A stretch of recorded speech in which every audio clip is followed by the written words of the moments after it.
हमने कैसे हम इस उपवास को एक बहुत ही सशक्त अपना एक ऐसा माध्यम बना के, ऐसा टूल बना के we can use it for the benefit. और इसके लिए तज्ञ डेफ़िनेटली हमारे साथ जुड़े, आज एकदम नई स्पीकर हमारे साथ जुड़ी हैं। और जब हम उपवास की बात जब शास्त्री जी कल परसों कर रहे थे, उन्होंने भी कहा कि सभी धर्मों में, सभी जो महान संत, योगी भगवान के रूप में जो भी अवतार, सभी लोगों ने इसके बारे में, उपवास के बारे में बताया है। जैसे रामायण से कुछ पंक्तियाँ कल ली थी शास्त्री जी ने, तो हर जगह उल्लेख है उपवास का। इतनी सुंदरता है उपवास को, खुद ईश्वर ने उपवास के गुणगान गाए हैं। तो हम क्यों इंसान, हम भी तो एक-एक कदम भगवान बनने की कोशिश करते हैं। भगवान मतलब अच्छे गुणों को हम उतारना चाहते हैं अपने जीवन में, तो क्यों नहीं हम आहार से भी अपने आप को शुद्ध करते चले जाएँ। और उपवास के द्वारा तो ये जो हम क्लीनिंग प्रोसेस है हमारा, ये और ज़्यादा हमारा बढ़ जाता है। तो हम इसको कैसे टूल यूज़ करें, जो बोलते हैं ना कि टूल है तो सही हाथ में, लेकिन उसको यूज़ कैसे करना है। तो इसीलिए ये खास कार्यशाला आयोजित की गई है। ये तो एक छोटा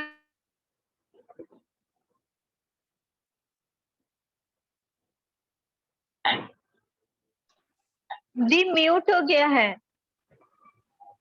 हमें यह सोचने पर मजबूर ज़रूर करेगी कि हमें सही में उपवास करना चाहिए। तो हमारी खोज शुरू होती है, हमारी अपने आप की जो अंतर्मन की यात्रा है वो शुरू होती है, क्योंकि उपवास से सिर्फ शारीरिक लाभ ही नहीं मिलता है।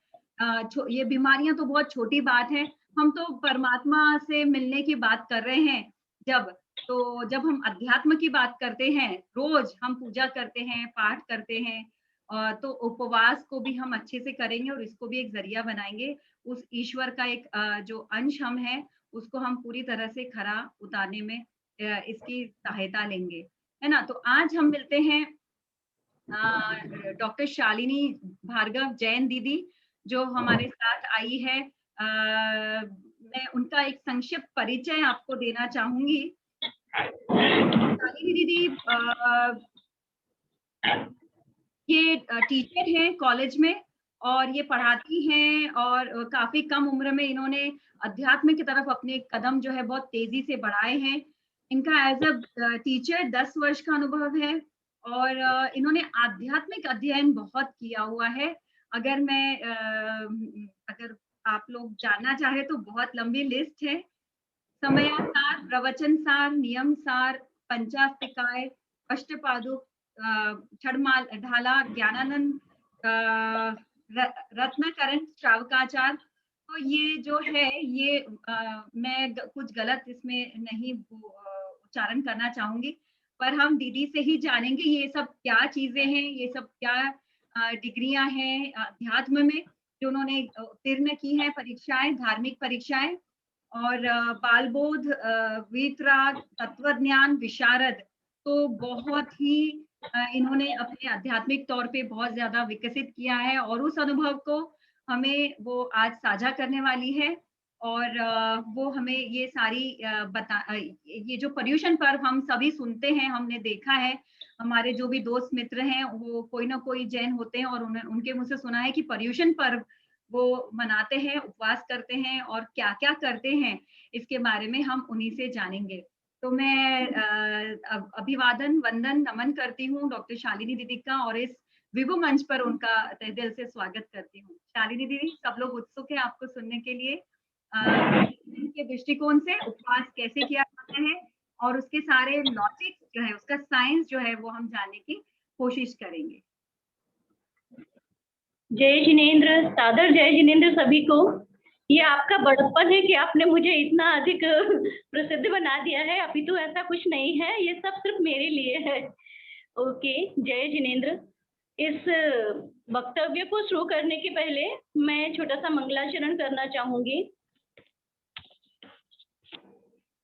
मंगलम भगवान वीरो, मंगलम गौतमो गणी, मंगलम कुंद कुंदाध्यो, जैन धर्मोस्तु मंगलम। सर्व मंगल मांगल्यम, सर्व कल्याण कारिकम, प्रधानं सर्वधर्माणां जैनं जयतु शासनं जैनं जयतु शासनं जैनं जयतु शासनं वन्दितु सर्वसिद्धे ध्रुवचलमणोभवं गतिं पत्ते बोच्छामि समयपाहुं वीडमोषुध केवली भणिदम् नमः वर्धमानाय निर्धूतकलिलात्मने शालोकानां त्रिलोकानां यद्विद्यादर्पणाय ते मोक्षमार्गस्य नेतारं वेतारं कर्मभूभृतां ज्ञातारं विश्वतत्त्वानां वन्दे तद्गुणलब्धये वन्दे तद्गुणलब्धये वंदे तद्गुणलब्धये। चलिए, जैसे कि रानी दीदी ने बता ही दिया है, पूरा मेरा सारा का सारा वक्तव्य उन्होंने अति संक्षिप्त में संपूर्ण ही बता दिया है। तो हम बात करते हैं, हमने और धर्मों के अनुसार व्रत और उपवास का महत्व अभी तक समझा था। अब हम बात करते हैं जैन धर्म के अनुसार व्रत और उपवास का क्या क्या महत्व है, और जैन धर्म में ये जो व्रत और उपवास पाले जाते हैं उनकी प्रक्रिया क्या होती है, उनको शुरू करने का तरीका क्या होता है, उसके लिए हमें कौन कौन सी तैयारियां करनी होती हैं और उसके फायदे क्या क्या होते हैं। तो देखिए, पर्व तो बहुत सारे अनेकों पर्व आते हैं, कुछ धार्मिक पर्व होते हैं, कुछ सामाजिक पर्व होते हैं। इसी प्रकार हमारे जैन धर्म में भी बहुत सारे पर्व आते हैं। लगभग साल के 365 दिन में से 250 से भी अधिक ऐसे दिन होते हैं जिनमें ये व्रत और उपवास, जिनमें ये पर्व आते हैं, और उन पर्वों पर हम व्रत और उपवास कर सकते हैं अपनी श्रद्धा के अनुसार, और करना चाहिए। तो परंतु ये पर्व सिर्फ हमको भौतिक सुख सामग्री की प्राप्ति के लिए नहीं हेतुभूत होते हैं, अपितु हमको मोक्ष रूपी अनंत सुख को प्रदान करने वाले होते हैं। लेकिन उनकी करने की विधि और उनकी व्याख्या हमको सही तरीके से समझ में आना चाहिए कि हमको ये व्रत और उपवास क्यों करना है। देखिए, जैन धर्म के अनुसार सारे के सारे व्रत उपवास सभी के सभी पापों को नाश करने वाले और पुण्य और मोक्ष को और स्वर्ग को देने वाले होते हैं। इस व्रत और उपवास में हम सोचते हैं कि व्रत और उपवास मतलब सिर्फ भोजन का त्याग करना, सिर्फ आहार और पानी का त्याग कर देना। क्या मात्र इतना ही व्रत उपवास होता है? नहीं, इसके अलावा भी व्रत उपवास में भोजन के साथ साथ झूठ, हिंसा, चोरी, कुशील, परिग्रह, इन सब का त्याग करना भी हमारे जैन धर्म में व्रत और उपवास का महत्व बताया जाता है। हमारे यहाँ जैन धर्म में व्रत और उपवास में 24 तीर्थंकरों, जैसा कि आप सभी को शायद ज्ञात हो कि धर्म में, जैन धर्म में 24 तीर्थंकर बताए गए हैं। तो इन 24 तीर्थंकरों के 5 कल्याणक होते हैं। पांचों कल्याणक के हिसाब से हम 24 मल्टीप्लाई बाय 5 करें तो 120 दिन तो ऐसे ही आ जाते हैं जिन पर हमको व्रत और उपवास करने का अवसर मिल जाता है। साथ में अष्टमी, चतुर्दशी के व्रत होते हैं, अष्टानिका के व्रत होते हैं, 10 लक्षण के 10 दिन के व्रत होते हैं, और 16 कारण व्रत होते हैं इत्यादि। इस प्रकार सभी मिला के 200-250 से भी ज्यादा दिन तो ऐसे हो सकते हैं जिन पर हम व्रत और उपवास अपनी श्रद्धा के अनुसार कर सकते हैं। इसके लिए व्रत और उपवास के लिए यहाँ पर व्रत मतलब पर्व का मतलब होता है गांठ। जैसे कि हमने सभी ने सुना होगा कि जो गन्ना है, उसको गन्ना को चूसते चूसते बीच में गांठ आ जाती है ना। तो जो गांठ आ जाती है, यदि हम चूसते चूसते उसको फेंक देते हैं उस गांठ को, तो उसका हम कोई उपयोग नहीं कर पाते हैं। लेकिन यदि उसी गांठ को हम उपजाऊ मिट्टी में बो दें तो वह गांठ पुनः हमें गन्ने के रूप में प्राप्त हो जाएगी। इसी प्रकार जैसे साल के 365 दिन है, इन 365 दिन में जो व्रत और उपवास के भी दिन आते हैं उनको हम ऐसे ही विषय भोग सामग्रियों में, सब विषय भोग कामनाओं में गंवा दें तो हम कुछ भी नहीं प्राप्त कर पाएंगे। लेकिन यदि उन्हीं दिनों को हम, उन पर्व के दिनों को, जैसे कि उस गन्ने की गांठ को हमने बो दिया और हमको पुनः गन्ने की प्राप्ति हो सकती है, उसी प्रकार यदि हमने उन पर्व के दिनों में आत्म आराधना कर ली, उन पर्व के दिनों में व्रत और उपवास कर लेंगे तो हमको स्वर्ग और मोक्ष, ऐसे अनंत सुख को भी प्राप्त हम कर सकते हैं। तो व्रत और उपवास का सच में अपने दैनिक जीवन में बहुत ही महत्वपूर्ण योगदान है। और साथ में हमको इन व्रत और उपवास में कैसे करना चाहिए ये व्रत और उपवास के लिए, ना केवल जैन धर्म में अपितु गांधी जी ने भी हमको बताया हुआ है कि, एक मिनट, तुम देख के नहीं रही नहीं करो, फिर दीवार ज्यादा नहीं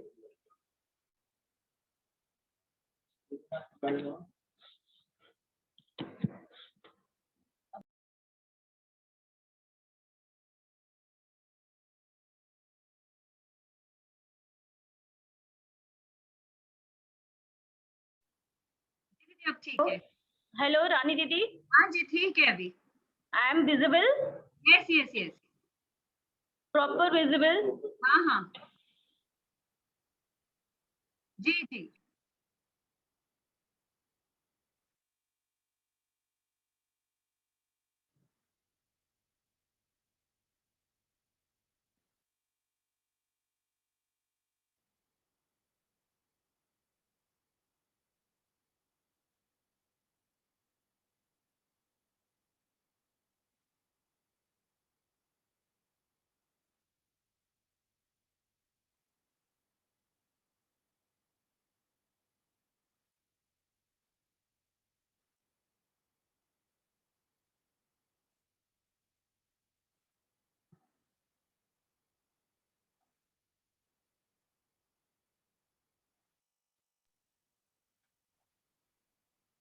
आई think now I am visible properly Rani Didi. Yes yes yes Didi, perfect.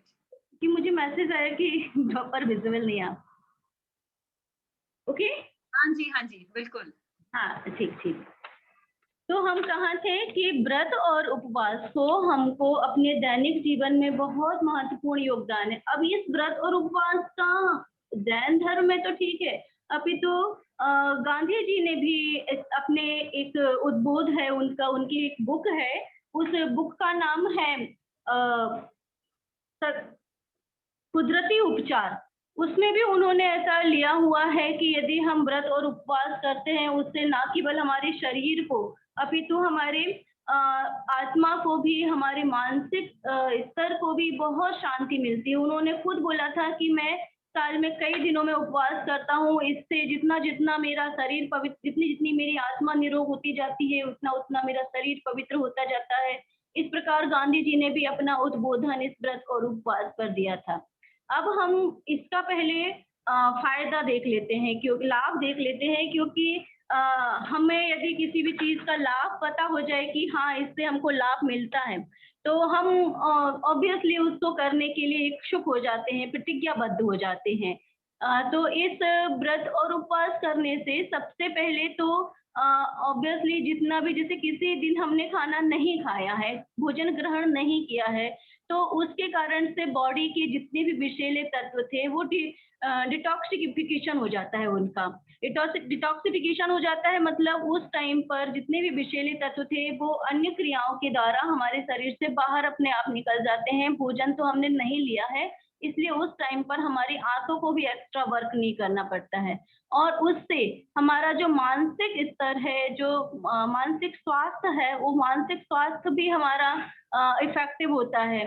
क्योंकि इसके कारण से क्या होता है कि व्रत और उपवास करेंगे तो हमारे पास में बहुत ज्यादा जो तामसिक भोजन था वो तामसिक भोजन हमने ग्रहण नहीं किया। तामसिक भोजन ग्रहण नहीं करने से हमें अपने आप शरीर को भी शांति मिलेगी, शरीर को रिलैक्स मिला, उससे हमारे दिमाग में सोचने समझने की शक्ति, शारीरिक तनाव बहुत ज्यादा ना होने के कारण से सोचने समझने की शक्ति भी विकसित हो जाएगी और हमारे दिमाग को भी रिलैक्स मिलेगा, तो मानसिक स्तर भी हमारा सुधर जाता है।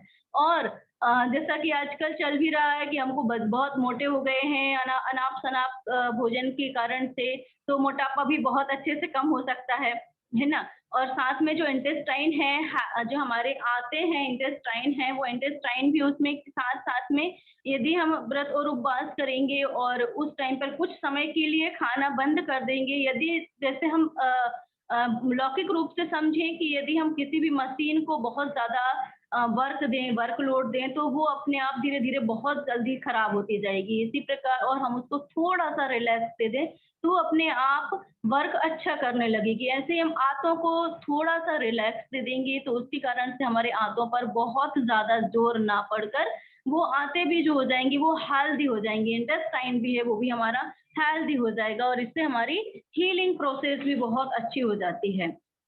ये तो थे हमारे फायदे। अब जैन धर्म में व्रत और उपवास कब कब किए जाते हैं ये हमने आपको बता चुके हैं।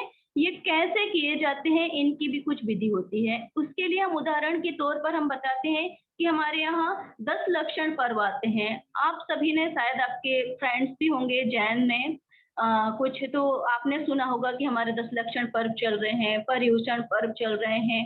तो क्या होते हैं ये पर्युषण पर्व? ये पर्युषण पर्व साल में 3 बार आते हैं और जो पर्युषण पर्व साल में 3 बार आते हैं उसमें जो भादों का होता है, अगस्त सितंबर वाला महीना होता है, उस महीने में भी हम लोग कुछ इसको कुछ ज़्यादा ही धूम-धाम से बनाते हैं। ये पर्युषण पर्व में 10 दिन होते हैं, इन 10 दिन को एक अलग-अलग नाम दिया गया है। ये नाम होते हैं उत्तम क्षमा, उत्तम मार्दव, उत्तम आर्जव, उत्तम सत्य, उत्तम शौच, उत्तम संयम, उत्तम तप, उत्तम त्याग, उत्तम आकिंचन और उत्तम ब्रह्मचर्य। ये 10 धर्म होते हैं। अब इनके नाम से ही आप समझ रहे होंगे, उत्तम क्षमा, उत्तम मार्दव। उत्तम क्षमा मतलब क्या होता है? उत्तम क्षमा मतलब सहनशीलता करना, सहनशीलता करना, क्रोध को पैदा ना होने देना। यदि क्रोध पैदा हो भी जाए तो किसी प्रकार से अपने विवेक से, नम्रता से उसको शांत कर देना और अपने भीतर क्रोध का कारण ढूंढना कि हमको क्रोध क्यों हुआ है। क्रोध होने से जो भी अनर्थ होते हैं, जो भी हमको दुष्परिणाम भोगने पड़ते हैं, उन दुष्परिणामों की समझी उन दुष्परिणामों को देखते हुए अपने क्रोध को शांत कर देना और क्षमा के गुणों का चिंतन करना। ये तो हुआ आंतरिक रूप से उत्तम क्षमा का स्वरूप। अब बहिरंग रूप से इस दिन, उत्तम क्षमा के दिन या 10 दिन व्रत आने के पहले हमारे घर में किचन में, चौके में कुछ ऐसी तैयारियां शुरू भी हो जाती हैं। हालांकि आमतौर पर तो ये तैयारियां एक सामान्य श्रावक को प्रतिदिन ही करनी चाहिए, लेकिन उस दिन पर कोई रोज रोज नहीं कर पाते हैं तो हम लोग क्या करते हैं कि जैसे खाने के जो मसाले हैं, धनिया है, हल्दी है, जो भी पिसे हुए मसाले हैं, उनकी कुछ कुछ एक मर्यादा होती है। मर्यादा मतलब इतने दिन तक स्टोर करके रखेंगे तब उनमें जीव नहीं होंगे और उसके बाद उसमें अनंत जीव राशि पैदा हो जाएगी। छोटे छोटे सूक्ष्म जीव, समूर्छन जीव पैदा हो जाते हैं। तो हमको जैसे धनिया है, हल्दी है, मसाले हैं, तो इनको बरसात के दिनों में सिर्फ 3 दिन तक की मर्यादा रहती है। उस 3 दिन तक की मर्यादा के लिए हम उतना उतना थोड़ा थोड़ा सा सामान पीस के रख लेते हैं, उससे ज्यादा का उपयोग नहीं करते हैं। जैसे आटा है, बेसन है, उसकी मर्यादा भी बरसात के दिनों में 3 दिन तक की रहती है। ठंड के दिनों में 7 दिन की मर्यादा रहती है, गर्मी के दिनों में 5 दिन की मर्यादा रहती है। मर्यादा का मतलब ये है कि इससे ज़्यादा यदि हम उसको स्टोर करते हैं, तो ये फैक्ट है। ये कोई ऐसा मतलब वो नहीं है कि सिर्फ़ हमने एक रूढ़िवादिता से मान लिया है, ये फैक्ट है, इसको देखा गया है कि इसको यदि हम इससे ज़्यादा दिन तक स्टोर करते हैं, तो उसमें अनंत जीव राशि पैदा हो जाती है। जीव राशि मतलब समूर्छन जीव, अनंत छोटे-छोटे जीव पैदा हो जाते हैं जो हमको आँखों से नहीं दिखते हैं। तो अब सोचिए आप, यदि हम उन जीवों को खा लें, उन जीवों को भक्षण कर लें, तो उससे हमारे शरीर पर कितना प्रभाव पड़ेगा। तो ये हमारे शरीर के लिए भी हेल्दी हुआ और धार्मिक दृष्टि से भी हमारे लिए उपयोगी हुआ। इसीलिए इन पदार्थों को, खाने की चीज़ों को अत्यधिक बहुत ज़्यादा स्टोर नहीं करके थोड़े-थोड़े से दिन के लिए हम अपने चौके की ऐसी तैयारियाँ कर लेते हैं कि मसाले हम पीस के रख लेंगे, उतने दिनों तक ही उपयोग करेंगे। आटा, बेसन घर में ही पीस के रखते हैं। बाजार की चीज़ों के लिए हम प्रेफ़र नहीं करते हैं, उनको नहीं मँगाते हैं, घर की ही सारी चीज़ों को। और हो सके तो उन दिनों में हरी सब्जियाँ, बारिश के दिनों में जैसे कि बहुत सारे जीव हो जाते हैं, तो हो सके तो हम सूखी-सूखी सब्जियों को, छोले हैं, चने हैं, चौली है, राजमा है, इन सूखी-सूखी चीज़ों को ही उपयोग अत्यधिक मात्रा में करते हैं। हमारे में से कुछ लोग तो ऐसे होते हैं जो बहुत ही यदि चरणानियों को पालते हैं, तो वो तो इन दिनों में हरी का उपयोग ही नहीं करते हैं। हरी मतलब हरी सब्जी, हरे रंग की सब्जी या सब्जी, गीली सब्जी, जिसमें कि बहुत ही ज़्यादा जीव राशि पैदा हो जाती है आसानी से, तो उनका उपयोग ही नहीं किया जाता है। और यदि करते भी हैं तो मर्यादा लेके कि हम सिर्फ़ 5 हरी का ही उपयोग करेंगे, हम आज के दिन सिर्फ़ 2 हरी का ही उपयोग करेंगे, ऐसे नियम ले लेते हैं। तो इस प्रकार से हम इन व्रत और उपवास को पालते हैं। और उसमें ये तो हुआ कि चीन से संबंधित, जैसे दूध है तो दूध हमने यदि मलाई निकाली तो वो मलाई हमने 48 मिनट के अंदर ही उसको गर्म कर लेना है। उससे ज्यादा यदि हमने स्टोर किया उस मलाई को तो उसमें जीव उत्पन्न हो जाएंगे। तो उस मलाई को ऐसे 48 मिनट की मलाई इकट्ठी कर करके हमने 2-3 दिन तक रखी, गर्म कर करके 2-3 दिन तक हम उसको स्टोर करने के बाद में उसमें से घी निकाल लेंगे। ऐसा घी हम उपयोग करते हैं। और अभी तो हमारे यहाँ कुछ ऐसा प्रचलन भी हो गया है कि शायद कुछ घानियां भी इधर पे आ गई हैं। घानी में खुद की घानी से पेला हुआ तेल भी हम उपयोग कर लेते हैं। तो इस प्रकार से अत्यंत शुद्धता पूर्वक हम अपने चौके में ये खाद्य सामग्री को स्टोर करके रखते हैं पर्युषण पर्व, दशलक्षण पर्व आने से पहले, या जितने भी व्रत और उपवास जो किए जाते हैं उनको करने से पहले। साथ में रही बात पानी की, तो पानी के लिए भी ऐसा बताया गया है कि पानी की एक बूंद में, एक बूंद मतलब कितनी, कि एक बूंद मतलब यदि हम सुई को पानी के अंदर डिप कर दें तो सुई में जितना पानी वहां पर टच हुआ है ये कहलाती है पानी की एक बूंद। तो इस एक बूंद में 36,450 जीव, इतनी जीव राशि एक अनछने पानी की बूंद में बताई गई है। तो आप सोचिए कि 36,450 इतने सारे जीव अनछने पानी की एक बूंद में हैं। तो जब हम यदि एक पूरे गिलास को पी लेंगे तो उस पूरे के पूरे गिलास में कितने सारे जीव होंगे। इसीलिए हम पानी को भी छान कर ही उपयोग करते हैं, चाहे हम पीने के लिए करें या अन्य क्रियाओं के लिए करें।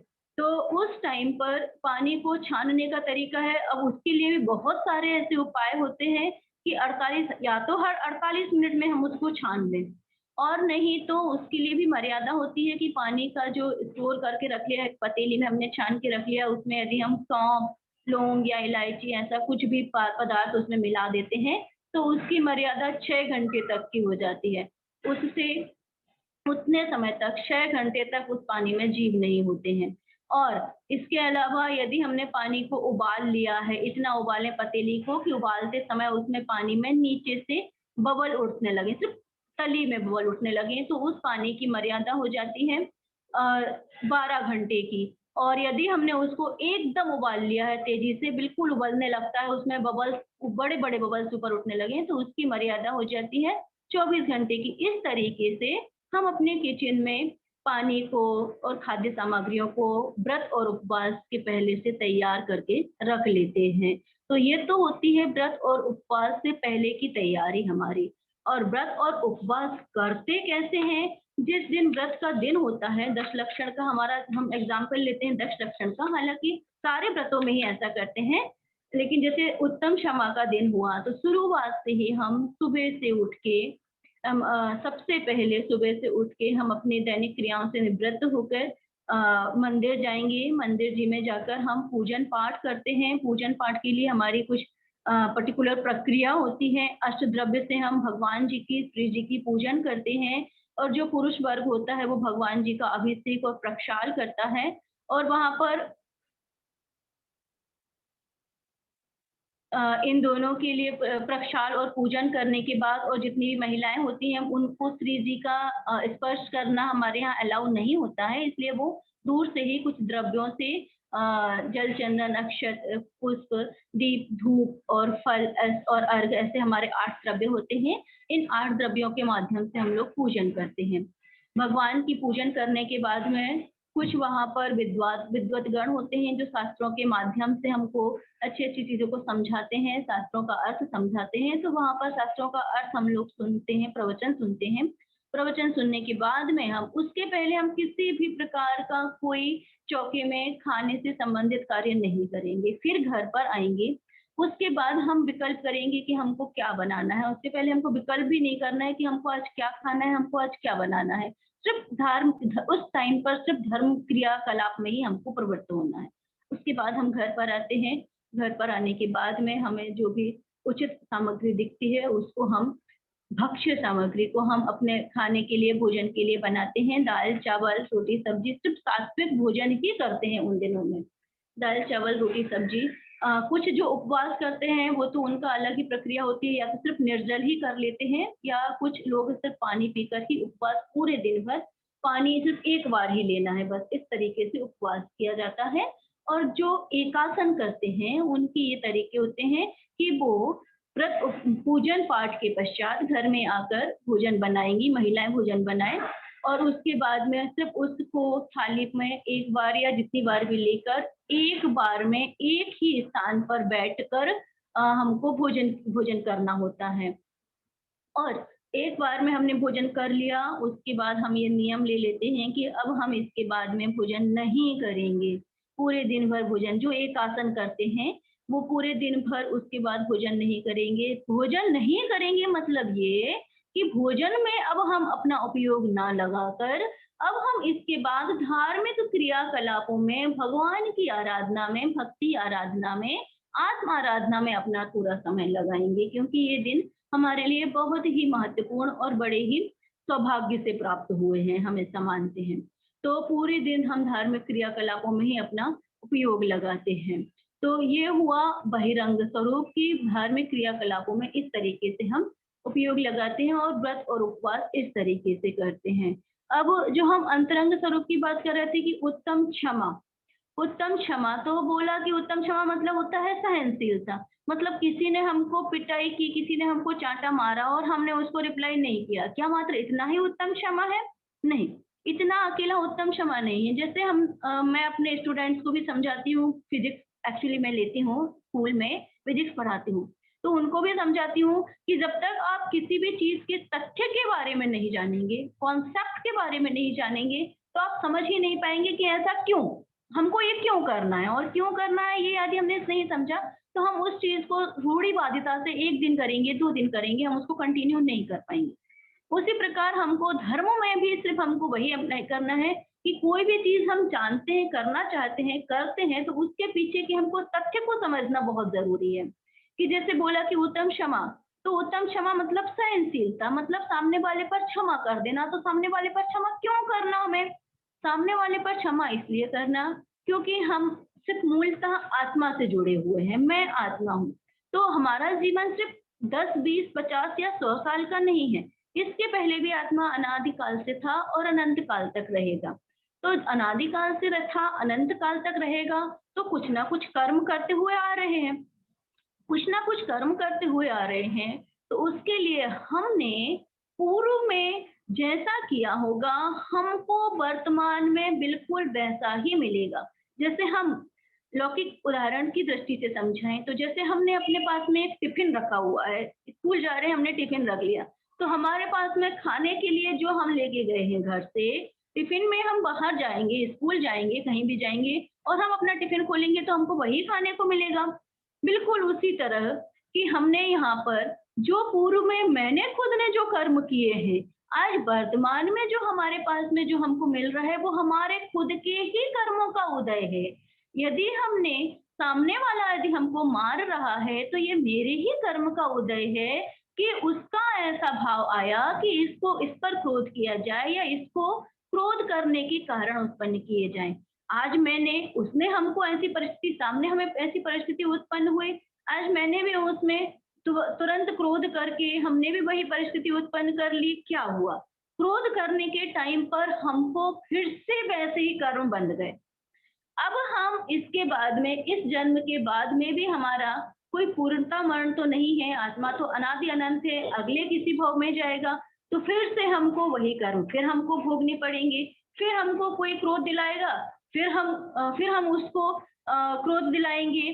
तो इस प्रकार से हम यदि हमने भी उसको क्रोध दिलाया, हम भी क्रोध करते गए, तो ये कर्मों की जो परंपरा है, ये निरंतर बनती रहेगी। इससे क्या होगा? ना तो वो क्रोध से मुक्ति पाएगा, उसका तो ठीक है, मेरे आत्मा में कर्मों का बंधन निरंतर होता रहेगा। यदि हमने उस समय क्रोध की उचित परिस्थिति समझ ली, जैसा कि मैंने बोला था कि अपने विवेक से ही नम्रता से उसको विफल कर देना, उस थोड़े से समय के लिए हम शांत हो गए। शांत हो गए मतलब हमने क्रोध उत्पन्न नहीं किया, तो उससे कितने सारे फायदे हुए। क्रोध उत्पन्न नहीं किया, तो उससे हम उस समय के कर्म बंधन से भी बच गए। और उसके जो बाहर में होने वाले जो दुष्प्रभाव थे, उन दुष्प्रभाव से कि मैं कुछ गाली देता, मैं कुछ बोलता, मैं कुछ उल्टा सीधा बोलूं, उसके परिणाम में वो भी कुछ उल्टा सीधा बोले, तो जो वाद विवाद की स्थिति होती, वाद विवाद की स्थिति होने से जो मन मुटाव होता, उससे भी हम बच गए। तो इस तरीके से एक एक दिन के लिए एक एक कषाय पर हम लोग जय करना सीखते हैं कि आज हमको क्रोध नहीं करना है। उत्तम क्षमा के दिन हमको क्रोध नहीं करना है। हालांकि ऐसा नहीं है, उत्तम क्षमा के दिन हम मान कर सकते हैं, किसी भी कषाय को किसी भी दिन करना उचित नहीं है, लेकिन एक एक दिन के लिए हम एक एक पर्व को ये मान लेते हैं कि जैसे आज उत्तम क्षमा का दिन है, तो इसको हमको मुख्यतः फोकस हमको इस पर रखना है कि आज हम क्रोध नहीं करेंगे। उत्तम मार्दव का दिन है, तो आज हम मान नहीं करेंगे, मान नहीं करेंगे अंतरंग में अपनी शुद्धि के लिए। और जो विवेक पूर्वक खाना था, वो विवेक पूर्वक भोजन ग्रहण करना है, ये हमारा व्रत और उपवास हुआ। तो इस तरीके से हमारा व्रत और उपवास शारीरिक और मानसिक और आध्यात्मिक तीनों रूपों से हमारा व्रत और उपवास हो गया। मार्दव के लिए हम उत्तम मार्दव मतलब मान नहीं करना, उत्तम आर्जव मतलब मायाचारी छल कपट नहीं करना, उत्तम सत्य मतलब हमको आज के दिन पूरे दिन हमको सिर्फ सत्य ही बोलना है, झूठ नहीं बोलना है। सत्य बोलने के दिन यह भी समझाया जाता है कि सत्य बोलना मतलब तुमने किसी को देखा कि किसी का कुछ हो गया है, मान लीजिए किसी के हाथ से कुछ बुरा भी हो गया है, और बिल्कुल ज्यों का त्यों हमने आके बोल दिया कि हाँ हाँ हाँ ऐसा ही हुआ है, तो हमको ये भी समझना है कि किसी दूसरे का दिल भी ना दुखे और हम सत्य भी बोल दें। ऐसे सोच समझ के हमको सत्य बोलना है। उत्तम शौच मतलब हमको शुद्धता का ध्यान रखना है, मलिनता नहीं करना है। शौच मतलब शुभ सरल परिणाम हमको अंदर में रखने हैं। लोभ कसाय नहीं करना है, ये भी आ जाए ये भी आ जाए, ऐसा लोभ और लालच हमको नहीं करना है। संयम मतलब अपने मन को, अपनी इंद्रियों को अपने वश में रखना है, संयम करना है। बहुत अधिक टीवी नहीं देखना। 5 इंद्रियां बताई गई हैं, शायद सभी को पता होगा हमारी 5 इंद्रियां होती हैं, स्पर्शन, रसना, घ्राण, चक्षु और कर्ण। इन पांचों इंद्रियों के माध्यम से हम सिर्फ धार्मिक क्रियाकलापों में ही प्रवृत्त रहेंगे, अन्य भौतिक सुख सामग्रियों में इन पांचों इंद्रियों को प्रवर्तन नहीं करेंगे। इस प्रकार से हमको उत्तम संयम करना है। उत्तम तप करना है मतलब मलिन वृत्तियों को दूर करना है, और हमको तब तपस्या करना है, उसके लिए स्वाध्याय करना है, सामायिक करना है, ध्यान करना है। ध्यान के माध्यम से, स्वाध्याय के माध्यम से हम विभिन्न ग्रंथ जो हमें मिले हुए हैं, जो शास्त्र मिले हुए हैं, उन शास्त्रों के माध्यम से हम स्वाध्याय में अपने उपयोग को रमाएंगे, अपने चित्त को रमाएंगे। इस प्रकार से हमको उत्तम त्याग करना है। आकिंचन्य, आकिंचन्य मतलब परिग्रह का त्याग। परिग्रह का त्याग, परिग्रह मतलब ये नहीं है कि हम घर बार छोड़ के बाहर निकल जाएं, रोड पर निकल जाएं, ऐसा भी नहीं। क्रमशः धीरे धीरे हमें अपने अपने आसपास जितने भी हम सामग्रियों को संग्रहित करके रखते हैं, उनका क्रम क्रम से हमको त्याग करते जाना है। इसके लिए हम करते भी ऐसे हैं, ऐसे भी किया जाता है उत्तम परिग्रह के दिन। जैसे हमारे पास में, सपोज मैं अपना ही उदाहरण लेती हूँ कि हमारे पास में मान लीजिए 100 साड़ियाँ हैं, 100 सूट हैं, सलवार सूट हैं, ठीक है।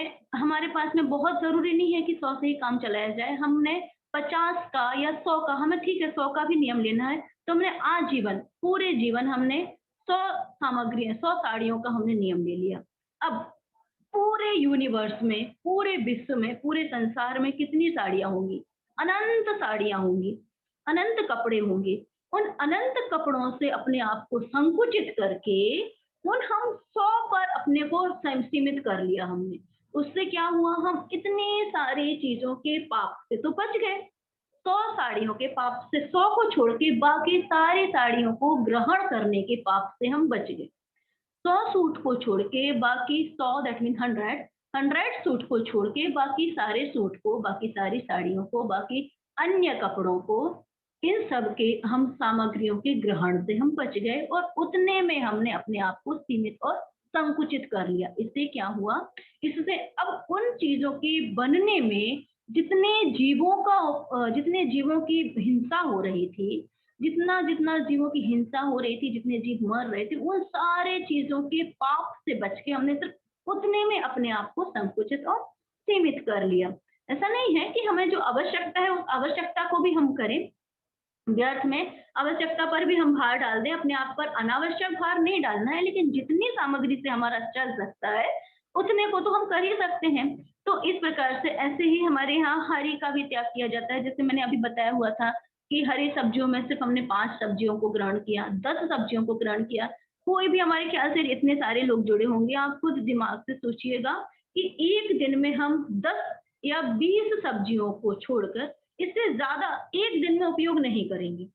अब हमने नियम ले लिया कि हमको 20 सब्जियों का ही उपयोग करना है, 10 सब्जियों का ही उपयोग करना है, तो उस दिन हम उन 10 या 20 इन पर्टिकुलर 10 या 20 सब्जियों को छोड़कर बाकी अनंत प्रकार की हरियाली होती है, हरियाली होती है, अनंत प्रकार की सब्जियां होती है, उन सारी सब्जियों के पाप से तो हम बच गए।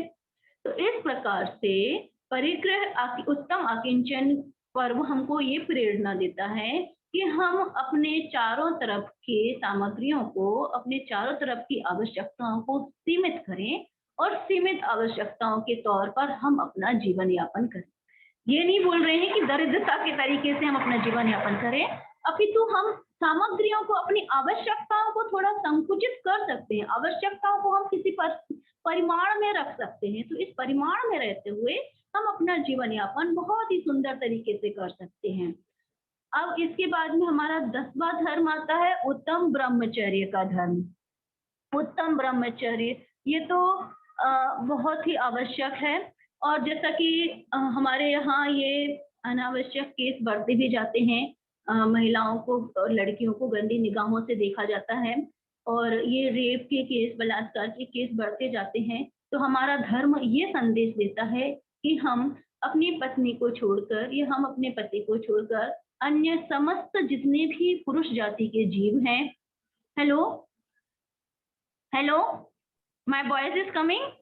Yes. हाँ जी। ओके।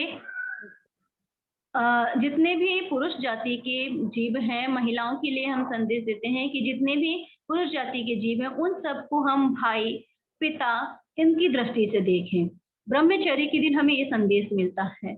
और जितनी भी महिलाएं हैं, पुरुषों के लिए ये संदेश है कि जितनी भी महिलाएं हैं उन सारी की सारी महिलाओं को बहन और माता की दृष्टि से देखें। अब हमने समस्त महिलाओं को माता और बहन की दृष्टि से देख लिया, तो क्या कोई भाई ऐसा है कि जो अपनी ही बहन और अपनी ही माता के साथ दुष्कर्म करेगा?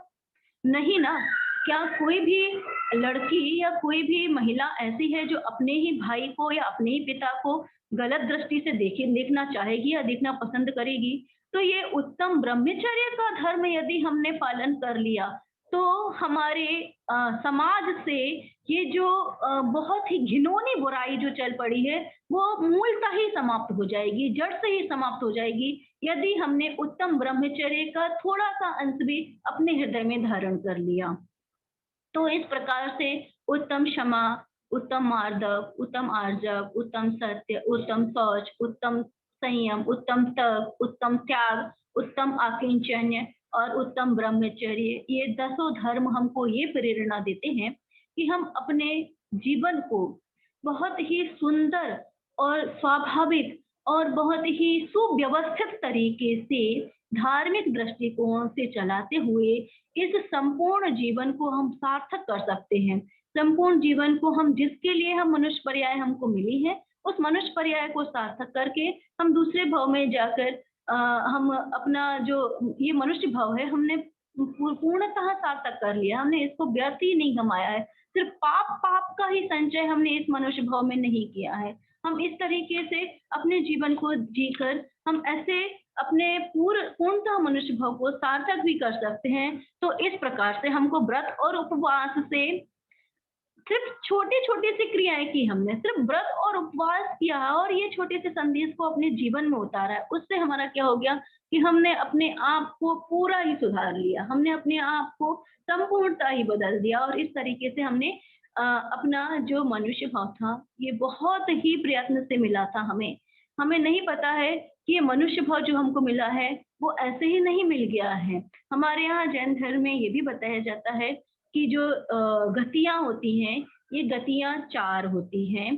तो चारों गतियों में मनुष्य, त्रियंच, नारकी और देव, ये जो पर्याय होती हैं, इन चारों पर्यायों में जो त्रियंच गति होती है, उन त्रियंच गतियों में संपूर्ण जो जितने भी पेड़ पौधे हैं और जो छोटे छोटे से सारे जीव हैं और जितने भी संघी पंचेंद्रिय बोला जाता है हमारी भाषा में, तो जितने भी ये जो जलचर थलचर जो बड़े बड़े जीव दिखाई देते हैं, ये त्रियंच गति में आते हैं।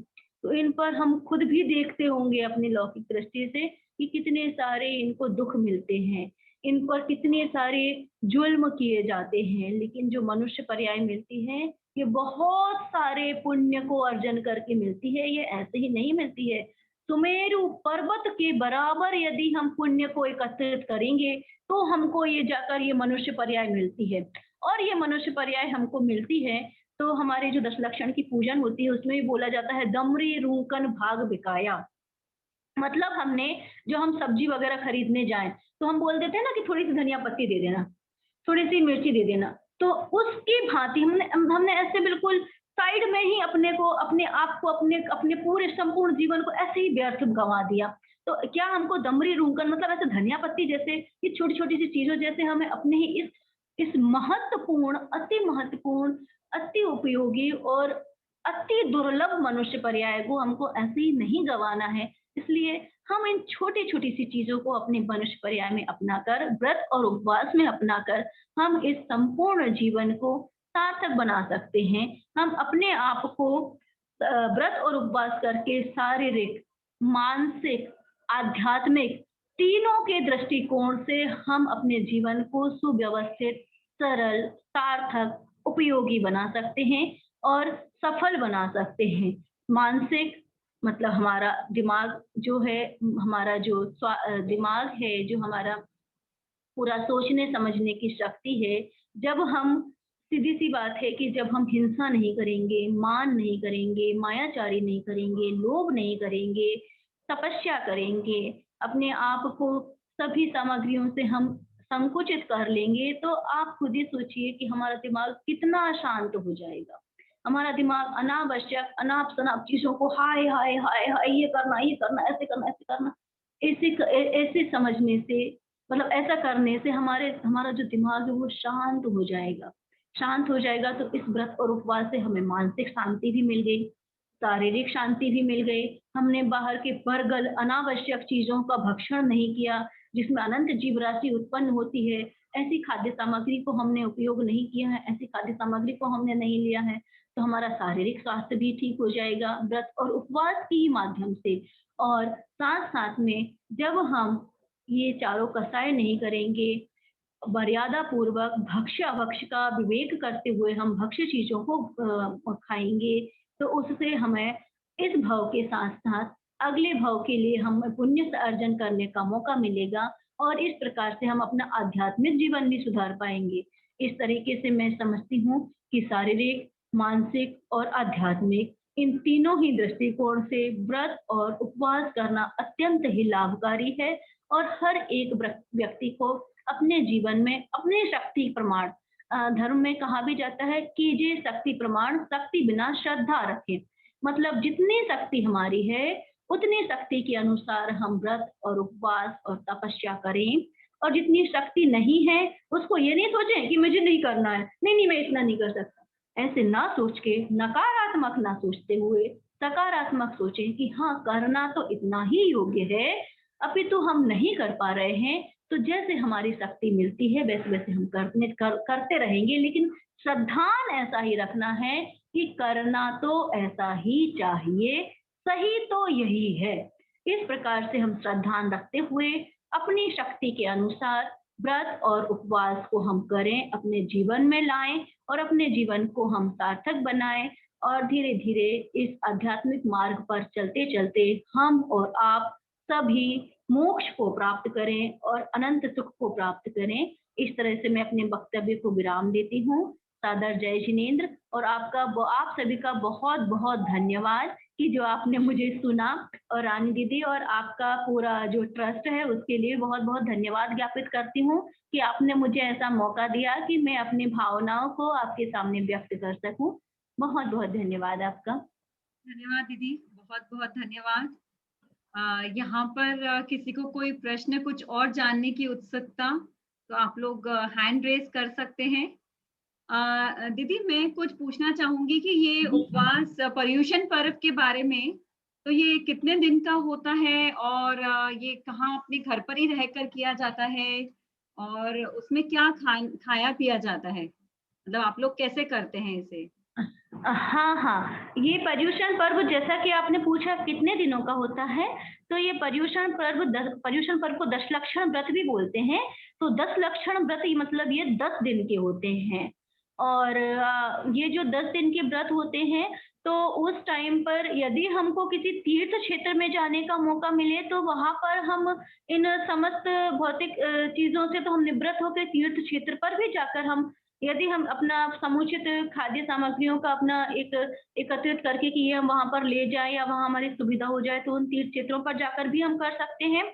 और नहीं यदि हमको ऐसा मिलता है, हम सभी वर्किंग में हैं, हम सभी जॉब में हैं, नहीं हो पाता है हमेशा ऐसा, हम मेरे साथ भी ऐसा बहुत कुछ होता है कि मुझे जॉब से ऐसा लीव नहीं मिल पाता है, तो हम अपने घर पर रहकर भी इन व्रत और उपवास को कर सकते हैं। उसकी प्रक्रियाएं भी ये होती है, या तो हम उपवास कर सकते हैं या हम व्रत कर सकते हैं, एकासन कर सकते हैं। उपवास मतलब पूरे दिन भर अन्य जल को नहीं लेना, ये उपवास कहलाता है। कुछ लोग केवल जल को लेकर भी उपवास कर लेते हैं और कुछ लोग जल के साथ साथ में सिर्फ फल को ही लेना है, अन्न कुछ भी नहीं लेना है, ऐसा अन्न नहीं लेकर भी उपवास कर लेते हैं। यदि उपवास नहीं करना है तो फिर हम ये जैसे एक बात जैसे मैंने बताया था कि शुद्धता पूर्वक जो भोजन बनाया जाता है, शुद्धता से जो भोजन लिया जाता है, उस शुद्ध भोजन को हम एक बार एक ही स्थान पर बैठकर, एक बार मतलब एक ही स्थान पर बैठकर, बार बार ऐसा नहीं कि एक और खा लिया और हम घूमने निकल गए, ऐसे नहीं, एक ही स्थान पर बैठकर एक बार में ही हम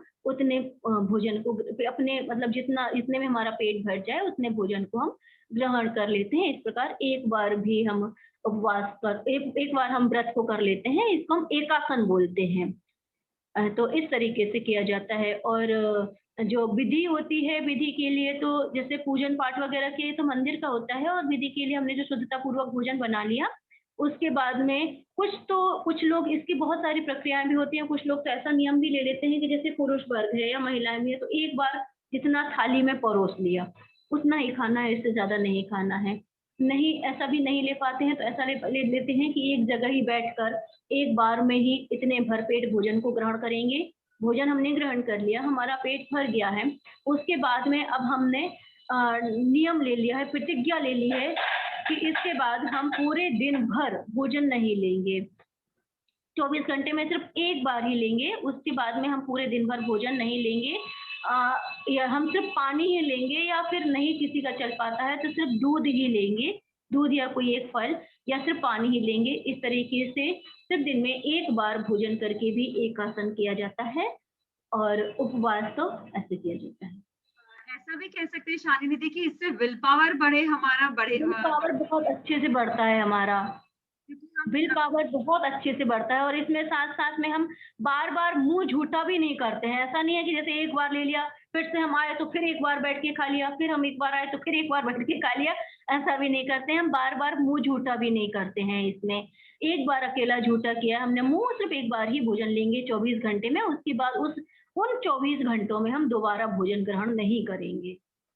तो इससे ऑब्वियसली हमारा विल पावर बढ़ेगा, हमारी शक्ति बढ़ेगी सोचने समझने कि इसको कॉन्सेप्ट वाइज हम ले जाएं यदि, तो विल पावर ऐसे बढ़ जाता है कि अब हमको उस भोजन या कुछ भी लेने के मामले में हम अब हमें उसमें सोचना ही नहीं है ना। तो इससे हमारा कंसंट्रेशन पावर भी बढ़ता है। अन्य जगह पर हम जो अन्य कार्य कर रहे हैं वहां पर हमारा कंसंट्रेशन भी बढ़ गया, हमारा विल पावर भी बढ़ जाता है, हमारी शक्ति भी बढ़ जाती है, और अंदर में हमको कॉन्फिडेंस भी आता है, अंदर में हमको विश्वास भी आता है, आत्मविश्वास आत्मबल भी बढ़ता है। भगवान के कार्यों में जब हम आध्यात्मिक रूप से हम अपने आप को पूरी तरीके से आध्यात्मिक रूप को हम जोड़ देते हैं, तो हम तो हम उसके लिए आध्यात्मिक रूप से जोड़ने के कारण से हमारे पास में कंसंट्रेशन पावर भी बढ़ जाता है, हमारे पास में याद करने की शक्ति, हमारा क्षोभक्षम शक्ति, हमारी क्षोभक्षम की क्षमता, ये सब भी हमारी ऑटोमेटिक बढ़ती है। जी। क्योंकि कई बार मतलब जो हमारे मतलब ऐसे काम आ जाते हैं कि हमको कभी ऐसा लगता है कि विल पावर की बहुत कमी है, हम जो सोचते हैं वो कर नहीं पा रहे हैं। तो शायद उपवास करने से कहीं न कहीं हम अपनी लाइफ में जो विल पावर की कमी है उसको भी पूरा कर पा रहे हैं, या हमारा क्लैरिटी ऑफ थॉट या कोई चीज़ पे फोकस्ड रहना है, उसको भी हम बढ़ा पा रहे हैं, है ना? उस बिल्कुल, शक्ति को बिल्कुल, भी बिल्कुल, बढ़ा बिल्कुल, बिल्कुल, कंसंट्रेशन बढ़ जाएगा क्योंकि हमारा दिमाग 10 जगह, आप खुद सोचिए, हमारा दिमाग 10 जगह नहीं लगता, सिर्फ एक जगह लगेगा, उससे हमारा कंसंट्रेशन भी बढ़ जाता है। कंसंट्रेशन बढ़ेगा तो हम जो काम कर पा रहे हैं उसको अच्छे से कर पाएँगे, जब हम उसको परफेक्ट कर पाएँगे तो हमको कॉन्फिडेंस भी बढ़ जाएगा, कॉन्फिडेंस बढ़ेगा तो हमारा विल पावर भी बढ़ जाएगा। इस तरीके से संपूर्ण रूप से हमारा विकास हो जाता है। और जैसा कि आपको एक चीज और बता दूं कि हमारे जैनिज्म में अभक्ष्य भक्षण भी नहीं किया जाता है, और साथ में जो जमी कंद हैं, आलू, प्याज, लहसुन, गाजर, मूली, इन जमी कंद को भी नहीं खाया जाता है, क्योंकि ऐसा मानना होता है कि जो जमीन के अंदर जो भी सब्जियां उत्पन्न होती हैं, उसमें भी, जैसा हमने पानी के लिए बताया था, वही ऐसा यहाँ पर आलू में भी कहते हैं कि पानी में तो एक बूंद में 36,450 जीव होते हैं, ऐसा बताया गया है। जबकि जो अभक्ष्य होते हैं, जो जमी कंद होते हैं, आलू, प्याज, अदरक, लहसुन, गाजर, मूली, जो भी जमीन के अंदर उगते हैं, उनमें भी ऐसा वैज्ञानिक दृष्टिकोण से भी ये माना गया है, और ये फैक्ट भी है कि आलू में सुई की एक नोक को डिप करके यदि उसको देखा जाए, तो ये हमारे यहाँ बताया गया है कि यदि हम उसको देखते हैं तो अनंत जीव राशि उस एक बूंद में या उस उतनी सी जगह पर अनंत जीव कितने, अनंत जीव का मैं विस्तार से समझाती हूँ। अनंत जीव मतलब उस एक कण को, यदि उस एक कण में इतने सारे जीव हैं कि हर एक जीव को यदि हम कबूतर और कौवे के बराबर यदि बना दें, तो संपूर्ण ब्रह्मांड में वो ठसाठस भर जाए और हमको पैर रखने की जगह भी ना मिले। इतनी जीव राशि उस एक कण में, उस जमी कंद की एक कण में इतनी जीव राशि उत्पन्न होती है, इसलिए हमारे यहाँ जमी कंद खाने का भी निषेध किया जाता है। यहाँ पर हैंड रेज भी हो रहे हैं। दीदी, अगर उपवास के समय खाना खाने का मन करे या खाने की तरफ ध्यान जाए, तो क्या सोचकर हम अपने उस इच्छा को ये कर सकते हैं, जीत सकते हैं? अगर मैं धार्मिक दृष्टिकोण से बताऊं, तो धार्मिक दृष्टिकोण से हमारे यहाँ ऐसा बताया गया है कि 3 लोक को नाज जुखाए, मिटे न भूख कड़ा न लहाए। मतलब हमें अनंत काल से, अनादिकाल से ये जीव है, और अनादिकाल से ये जीव चला आ रहा है, चलता जा रहा है, चलता जा रहा, अनादिकाल से जीवन है। और अनादिकाल के जीवन से लेके अगर हम आज तक सोचते हैं, तो आज तक सोचने में हम ये मानते हैं कि 3 लोक में जितना भी भोजन होगा, उन सारे के सारे भोजन को मैंने ग्रहण कर लिया होगा, तो भी आज आके देखा जाए तो मेरी भूख नहीं मिटी है।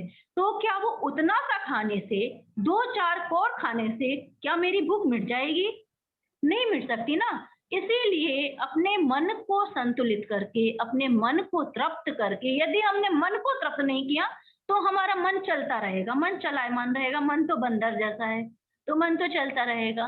इसलिए हमें अपने मन को तृप्त करके इस तरीके से हमको आध्यात्मिक दृष्टिकोण से ऐसा सोचना है कि हमने कितना खा लिया, कितना खा लिया, आखिर उसका क्या हुआ, पच के, और वो पाचन क्रिया होके वो व्यर्थ में ही, मतलब व्यर्थ ही निकल गया। तो इस प्रकार से हमको आध्यात्मिक दृष्टिकोण से तो ऐसा सोचना है कि बहुत सारा हमने ग्रहण कर लिया है, लेकिन हमारी भूख नहीं मिटी है। तो भूख तो हम भरपेट, ऐसा नहीं बोला गया है कि पेट भर के नहीं खाना, उस पर्टिकुलर टाइम पर हम पेट भर के खा लेंगे। तो पेट भर के खाने के बाद में हमको ऐसा, जैसे कि हमने अपने मन को सोच लिया है हमने कि मुझे एक बार ही खाना है, हमने ऐसा संकल्प कर लिया है, तो सामान्य तौर पर तो ऐसा होता है कि हमको दोबारा खाने का विकल्प ही नहीं आता है। जैसे कि हमने कुछ एक नियम ले लिया है कि हमको ऐसा नहीं करना है, तो हमारा एक मेंटल स्टेटस ही ऐसा बन जाता है कि हमें नहीं करना है, मतलब हमें उस तरीके का हमें विकल्प नहीं आएगा, हमारा मन अपने आप ही बन जाता है। हाँ, कभी-कभी ऐसा होता है कि पहले दिन हमको, जैसे 10 लक्षण के 10 दिन है, तो पहले दिन हमको थोड़ी-सी दूसरे टाइम भूख लगेगी, तो हमने अपने मन को वश में कर लिया कि नहीं ही खाना है, हमने नियम लिया है, हमको अनावश्यक नहीं खाना है। इतने भोजन से हमारा चल सकता है। हमारा दैनिक जो क्रियाकलाप है, जितनी कैलोरी की आवश्यकता हमारे शरीर को चलाने के लिए है, उतनी पर्याप्त कैलोरी इस जो भोजन ग्रहण किया है उसमें हमारी मिल गई है। तो अनावश्यक हम ना खाएं तो भी हमारा चल सकता है, और आंतों को भी, हमारे शरीर को भी उतना रिलैक्स मिल जाएगा। पहले दिन थोड़ी सी भूख लगती है, दूसरे दिन से जब हमने किसी चीज में प्रतिज्ञाबद्ध हो गए हैं, दूसरे दिन से वो भूख अपने आप ऑटोमेटिक कम हो जाती है। उसके बाद में जो 10वें दिन आता है, तो हमारा तो ये होता है मन कि 10वें दिन में हमारी ऑटोमेटिक ऐसी हैबिट हो जाती है कि हमारा अपने आप खाने का मन ही नहीं करता है। और आखिरी में 11वें दिन तो हमारी ये कंडीशन होती है कि वो ऑटोमेटिक शाम के टाइम, जैसे हमने 10 दिन एक-एक टाइम खाया, तो शाम के टाइम खाने का अपने आप मन ही नहीं करता है। और ऐसा भी होता है कि जैसे 10 दिन का हमने व्रत किया, 10 दिन के व्रत करने के बाद में जो 11वां दिन होता है, तो ऐसा नहीं है कि बिल्कुल बाजार में जाके आप हपसी हो, जैसे मतलब हवस, एकदम हवस हो जाए और खा लें, अनाप साप खा लें, ऐसा भी नहीं करते हैं। धीरे-धीरे शुद्ध सामग्री को, सात्विक सामग्री को ही धीरे-धीरे 11वें दिन हम वही लेना पसंद करते हैं। 11वें दिन भी हम थोड़ा-थोड़ा सा अपने शरीर में लेंगे, बहुत ज़्यादा नहीं लेंगे। तो इस प्रकार से हम थोड़ा-थोड़ा सा ही लेते हैं और धीरे-धीरे अपने व्रत और उपवास को कंट्रोल में करते हैं। हाँ, बीटरूट और ये भी जमीकंद है, जैसा अभी पूछा गया है कि बीटरूट भी जमीकंद है। बीटरूट मतलब ये जो हमारे पास चुकंदर होता है, वो चुकंदर भी जमीकंद है, उसको नहीं खाना चाहिए। हम ये सोचते हैं कि इसके अलावा और क्या उपाय है? क्या हमको पोषक तत्व नहीं मिलेंगे? ऐसा नहीं है। क्वेश्चन है, दीदी 10 दिन के व्रत के अलावा हम, हाँ, 1 मिनट पहले ये क्वेश्चन पूरा कर दूं। बीटरूट नहीं खाएंगे तो हमें खून की कमी पूरी नहीं होगी, ऐसा नहीं है। हमारे पास में बहुत सारे ऐसे उपयोग होते हैं। आप गुड़ खाइए, आप गुड़ और मूंगफली खाइए, गिलकी खाइए। गिलकी खाने से बहुत ज्यादा हीमोग्लोबिन अपने आप ऑटोमेटिक बढ़ता है। गुड़ मूंगफली खाने से हीमोग्लोबिन ऑटोमेटिक बढ़ता है। तो बहुत सारे ऐसे हमको ऑप्शन होते हैं। हमने यदि ये मान ही लिया है कि हमको अभक्षभक्षण नहीं ही करना है, तो हमारा मन अपने आप उनके ऑप्शंस को ढूंढने में लग जाता है कि अब इनकी क्या ऑप्शन है और इनसे हम क्या-क्या, हम इनके ऑप्शंस को, हमको, हाँ ठीक है, हमको हमारा हीमोग्लोबिन कम है, हम उसका दूसरा ऑप्शन ढूंढेंगे। तो उस तरीके से हम अपने आप ऑप्शन ढूंढ के उन चीजों का अल्टरनेट फाइंड आउट करते हैं, अल्टरनेट ढूंढते हैं और उन अल्टरनेट्स को हम ग्रहण करते जाते हैं। रानी दीदी मैं आपको बताऊं, जैसा शालिनी जी ने बताया कि कैसे व्रत उपास के बाद आत्मबल मिलता है।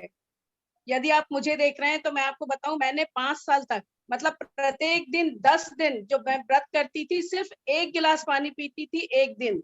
और ऐसा नहीं कि मैं घर के काम नहीं करती थी, मैं घर के काम भी करती थी और ऑफिस भी आती थी। अभी भी ऑफिस में बैठी हूँ, 10 से 5 पूरा अपना ऑफिस का भी काम करती थी, घर में करती थी, सुबह से मंदिर में पूजा पाठ करती थी और शाम के सांस्कृतिक प्रोग्राम में भी भाग लेती थी।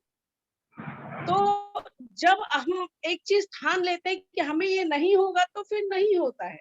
हमारे आचार्य भगवान है विद्यासागर जी, उन्होंने पिछले 20 साल से घी, शक्कर, तेल, नमक, हरी सब्जियां, कोई ड्राई फ्रूट्स नहीं खाते। आप यदि उनका खाना देखेंगे तो सिर्फ उबली हुई मूंग की दाल, उबली हुई, सिर्फ पानी में उबली हुई और सूखी रोटी, वो सिर्फ इसका लेते हो। यदि जिन्होंने विद्यासागर को देखा तो आप उनके चेहरे पर चमक आज भी देख सकते हैं। पिछले 20 साल से पूरा त्याग किया है। वो 24 घंटे में एक बार 9:30-10 के करीब आहार होता है, तो वो सिर्फ उबली हुई दाल और रोटी खाते हैं। उसमें भी उन लोगों के नियम होते हैं कि इतने ही कोर खाएंगे, बस उसी समय वो पानी ले लेते हैं, सिर्फ कीजिए, दूध भी नहीं लेते हैं। पिछले 20 साल से उनकी इतनी तपस्या चल रही है। तो ये जब हम ठान लें कि हमें व्रत उपास करना है, तो हम बिल्कुल भी जी जी, हाँ रानी दीदी से, शालिनी दीदी से बात कर सकते हैं जी। बहुत बहुत धन्यवाद वर्षा दीदी। वर्षा दीदी वो हैं जिन्होंने मुझे शालिनी दीदी से मिलाया है, तो बहुत बहुत थैंक यू वर्षा दीदी। आप लोगों का सभी का जो हमें एक इंसाइट मिला कि कैसे जैन धर्म में उपवास का, व्रत का और धर्मों का जो अलग अलग 10 जो बताए हैं उसका कैसे पालन किया जाता है, जिसके बिना कोई भी उपवास अधूरा है। क्योंकि केवल अन्न को त्यागना ही उपवास नहीं होता है। एक एक कदम हम अपना अध्यात्म की तरफ भी बढ़ाते चले जाते हैं, क्योंकि आखिर में हम उस परमात्मा का ही अंश है, इसकी अनुभूति हमें लेना ही होगा। तो इस जीवन में हम आए हैं तो केवल 365 दिन हमें सिर्फ विटामिन खाना है, प्रोटीन खाना है और ये लेना है, वो लेना है, ऐसा नहीं होता है।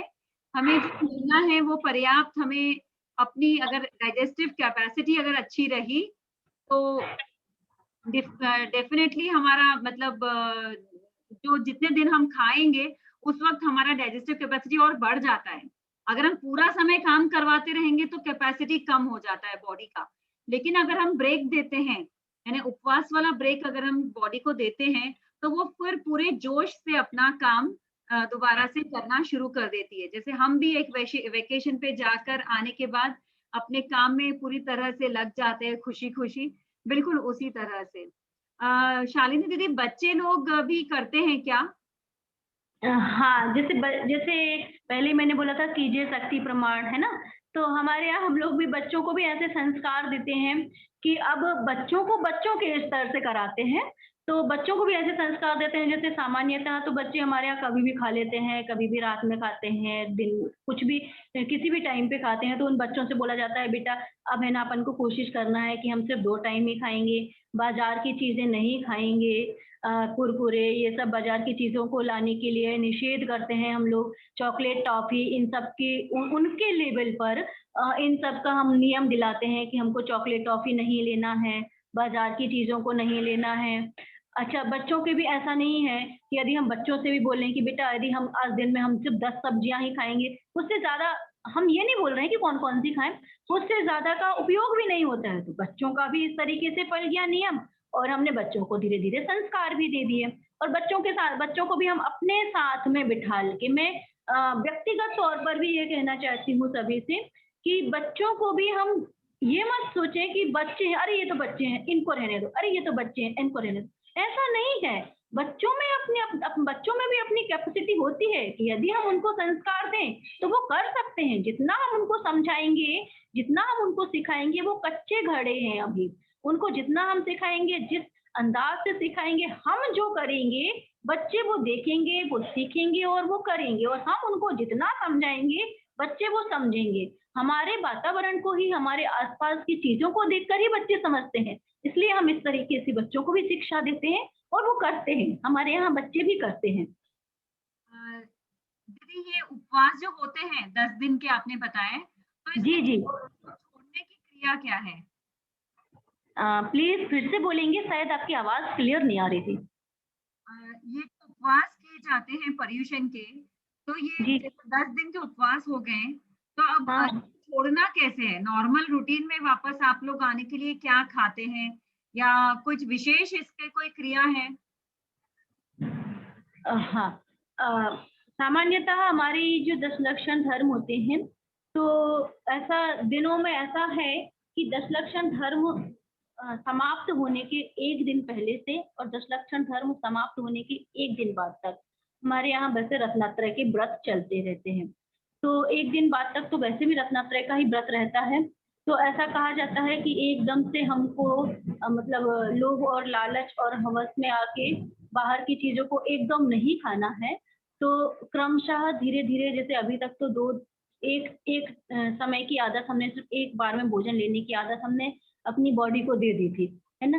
तो दूसरे दिन भी हम कोशिश करते हैं कि उस 10 दिन समाप्त होने के बाद में 11वें दिन भी हम कोशिश करते हैं कि हम हल्का फुल्का, यदि हमको दूसरे टाइम आवश्यकता लगती है, ऑब्वियसली पूरे टाइम तो नहीं किया जा सकता है, तो दूसरे टाइम हमको आवश्यकता लगती है तो थोड़ा सा हल्का फुल्का लें। क्योंकि हमारी आंतों की भी, हमारे इंटेस्टाइन की भी उतनी कैपेसिटी हो जाती है, तो एकदम से उसको ना दें, धीरे धीरे थोड़ा थोड़ा सा हल्का फुल्का खिचड़ी या मतलब ऐसे ऐसे दलिया ऐसा हल्का फुल्का दूसरे टाइम हम दूसरे दिन दें, 11वें दिन दें, 12वें दिन भी हम इस तरीके से धीरे धीरे फिर थोड़ा सा दूसरे टाइम फिर 1-2 रोटी दूसरे टाइम भी लें।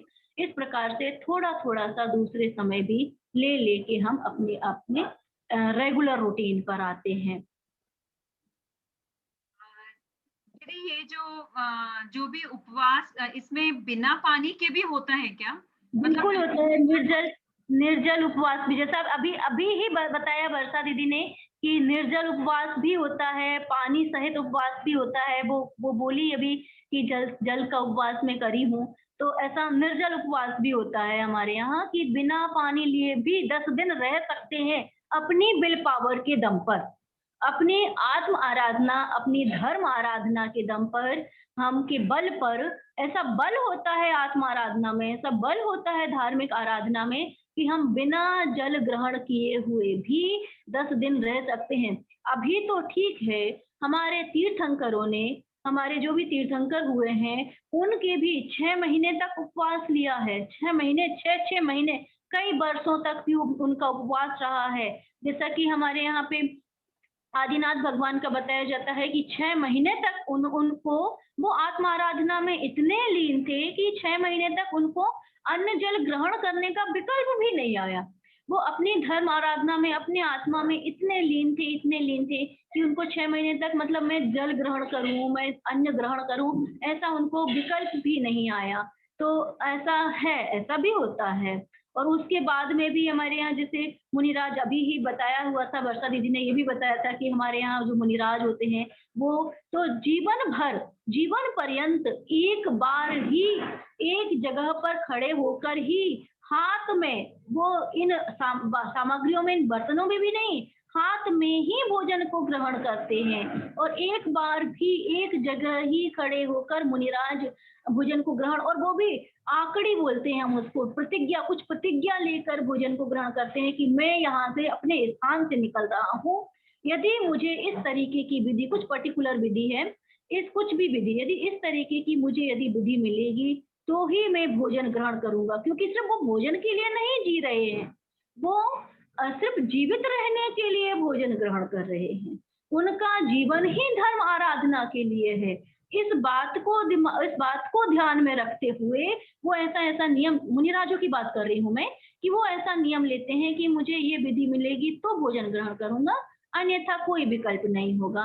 तो इस तरीके से ये भी परिपाटी है हमारे जैन धर्म में। शालिनी दीदी, जैसे आपने बताया कि पर्युषण पर्व में जैसे ये सारे धर्मों का पालन किया जाता है, और पर कभी ऐसा भी होता है क्या कि हम कोई फल पाने के लिए उपवास करें, कोई अपना मनवांछित फल पावे, जो बात होती है ना कि ये उपवास किया तो इनका हमको आशीर्वाद मिलेगा, ये उपवास किया तो हमें ऐसा मिलेगा। तो ये जो फल प्राप्ति के भी ऐसे उपवास होता है क्या, कि ऐसा कुछ हेतु होता है क्या आप में भी? नहीं ही होना चाहिए। फल प्राप्ति के लिए हम लौकिक में भी यदि हम रिजल्ट की इच्छा या फल की इच्छा कुछ करके, और हम कुछ करना चाहेंगे, कुछ पाने की इच्छा करके हम कुछ करना चाहेंगे, तो हम अपना पूरा 100% अपना आउटपुट नहीं दे पाएंगे। इसलिए फल प्राप्ति, मन वांछित फल पावे, ये जहां भी ऐसा लिखा गया है, मन वांछित का मतलब ये है कि मन में हमने जो मोक्ष की आराधना की हुई है, वो मोक्ष सुख एक अंतिम लक्ष्य ही हमारा हो, कि वही सुख हमको सच्चा सुख प्राप्त हो। और ये सब तो ऐसा कहा गया है कि अन्न के साथ में, है ना, जैसे अन्न के साथ में, या किसान जैसे बीज बोता है और अन्न उसका उत्पन्न होता है, उसके साथ में जो भूसा या जो अन्य जो खरपतवार ये सब बोलते हैं, जो भूसा वगैरह होते, खली चुनी वगैरह होती है, ये जो अन्न के साथ में मिलती है तो वो तो सहज ही मिल जाती है ना। यदि हम खली चुनी के लिए, यदि हम खेत में गेहूं बोए, अनाज बोए, तो हमको अनाज का लक्ष्य होना चाहिए कि खली चुनी का लक्ष्य होना चाहिए? लक्ष्य तो हमारा उत्कृष्ट होना चाहिए, लक्ष्य तो हमारा मोक्ष प्राप्ति का होनी चाहिए। उसके साथ में ऑब्वियसली यदि हमको अनाज मिलेगा गेहूं मिलेगा तो हमको खली चुनी तो मिलेगी ही साथ में ना। इसी प्रकार से यदि हम इतनी उत्कृष्ट अंदर में भावना रखेंगे कि हमको सिर्फ एक आत्मा आराधना करनी, हमको किसी भी फल की इच्छा नहीं है, हमको कुछ भी फल नहीं चाहिए है, ऐसा हम फल नहीं चाहिए है, उसके लिए हम सिर्फ और सिर्फ अपनी आत्मशुद्धि के लिए यदि हम आराधना करके हम व्रत और उपवास करेंगे तो साथ में ऐसा सातिशय पुण्य का बंध होगा कि ये सारी की सारी सामग्रियां, ये सारी की सारी भोग सामग्रियां, देव पर्याय, ये संपूर्ण चीजें तो हमको सहज में ही उस पुण्य के बंध से प्राप्त होंगी। अब हम सिर्फ उतने सी प्राप्ति के लिए पुण्य बंध करें, पुण्य बंध के लिए हम यदि उपवास करें और मान लीजिए हमको वो मिल ही जाता है तो हम उस बड़े कार्य से तो वंचित रह गए ना। इसलिए हम बड़ा लक्ष्य रखें, साथ में छोटी छोटी सी चीजें तो हमको मिलती ही जाएंगी। जी, बहुत ही सुंदर। दीदी ये जो 5 इसमें होते हैं, कोई भी उपवास में 5 आधार स्तंभ होते हैं सिद्धांत, अहिंसा, सत्य, अस्तेय, ब्रह्मचर्य और अपरिग्रह। तो ये अस्तेय मतलब चोरी ना करना, ऐसा तो कोई चोरी तो कोई करता है नहीं, तो किस चोरी ना करने की बात की जा रही है इसमें? चोरी ना करना मतलब ये है कि चोरी ना करना मतलब कि बिना दी हुई किसी की चीज ग्रहण नहीं करना। ऐसा नहीं है कि हम किसी के घर डाका डालने जा रहा है कोई और फिर उससे बोला कि डाका डालने मत जाओ, चोरी करने मत जाओ, ऐसा नहीं है। चोरी करना का मतलब ये है कि बिना किसी की इच्छा के दिए हुए, सामने वाले की इच्छा हो, जो व्यक्ति हमको कुछ चीज दे रहा हो उसकी इच्छा के अनुसार यदि हम कोई चीज ग्रहण करें तो वो चोरी नहीं होगी। यदि किसी की इच्छा के विपरीत यदि हमने किसी भी वस्तु को ग्रहण किया है तो वो हमारे हिसाब से चोरी है। तो इस तरीके से हिंसा, अब आपने बात की ही है तो मैं इन 5 को थोड़ा संक्षिप्त में समझा दूं। हिंसा का मतलब होता है अहिंसा। हमारे यहाँ 5 सिद्धांत होते हैं। अहिंसा, सबसे पहले अहिंसा, तो अहिंसा मतलब ये है, ऐसा स्वरूप बताया गया है। अहिंसा का मतलब क्या कि अहिंसा का मतलब हम देख के चल रहे हैं, संपूर्णतः अपनी सावधानी पूर्वक हमको किसी भी जीव का घात नहीं करना है।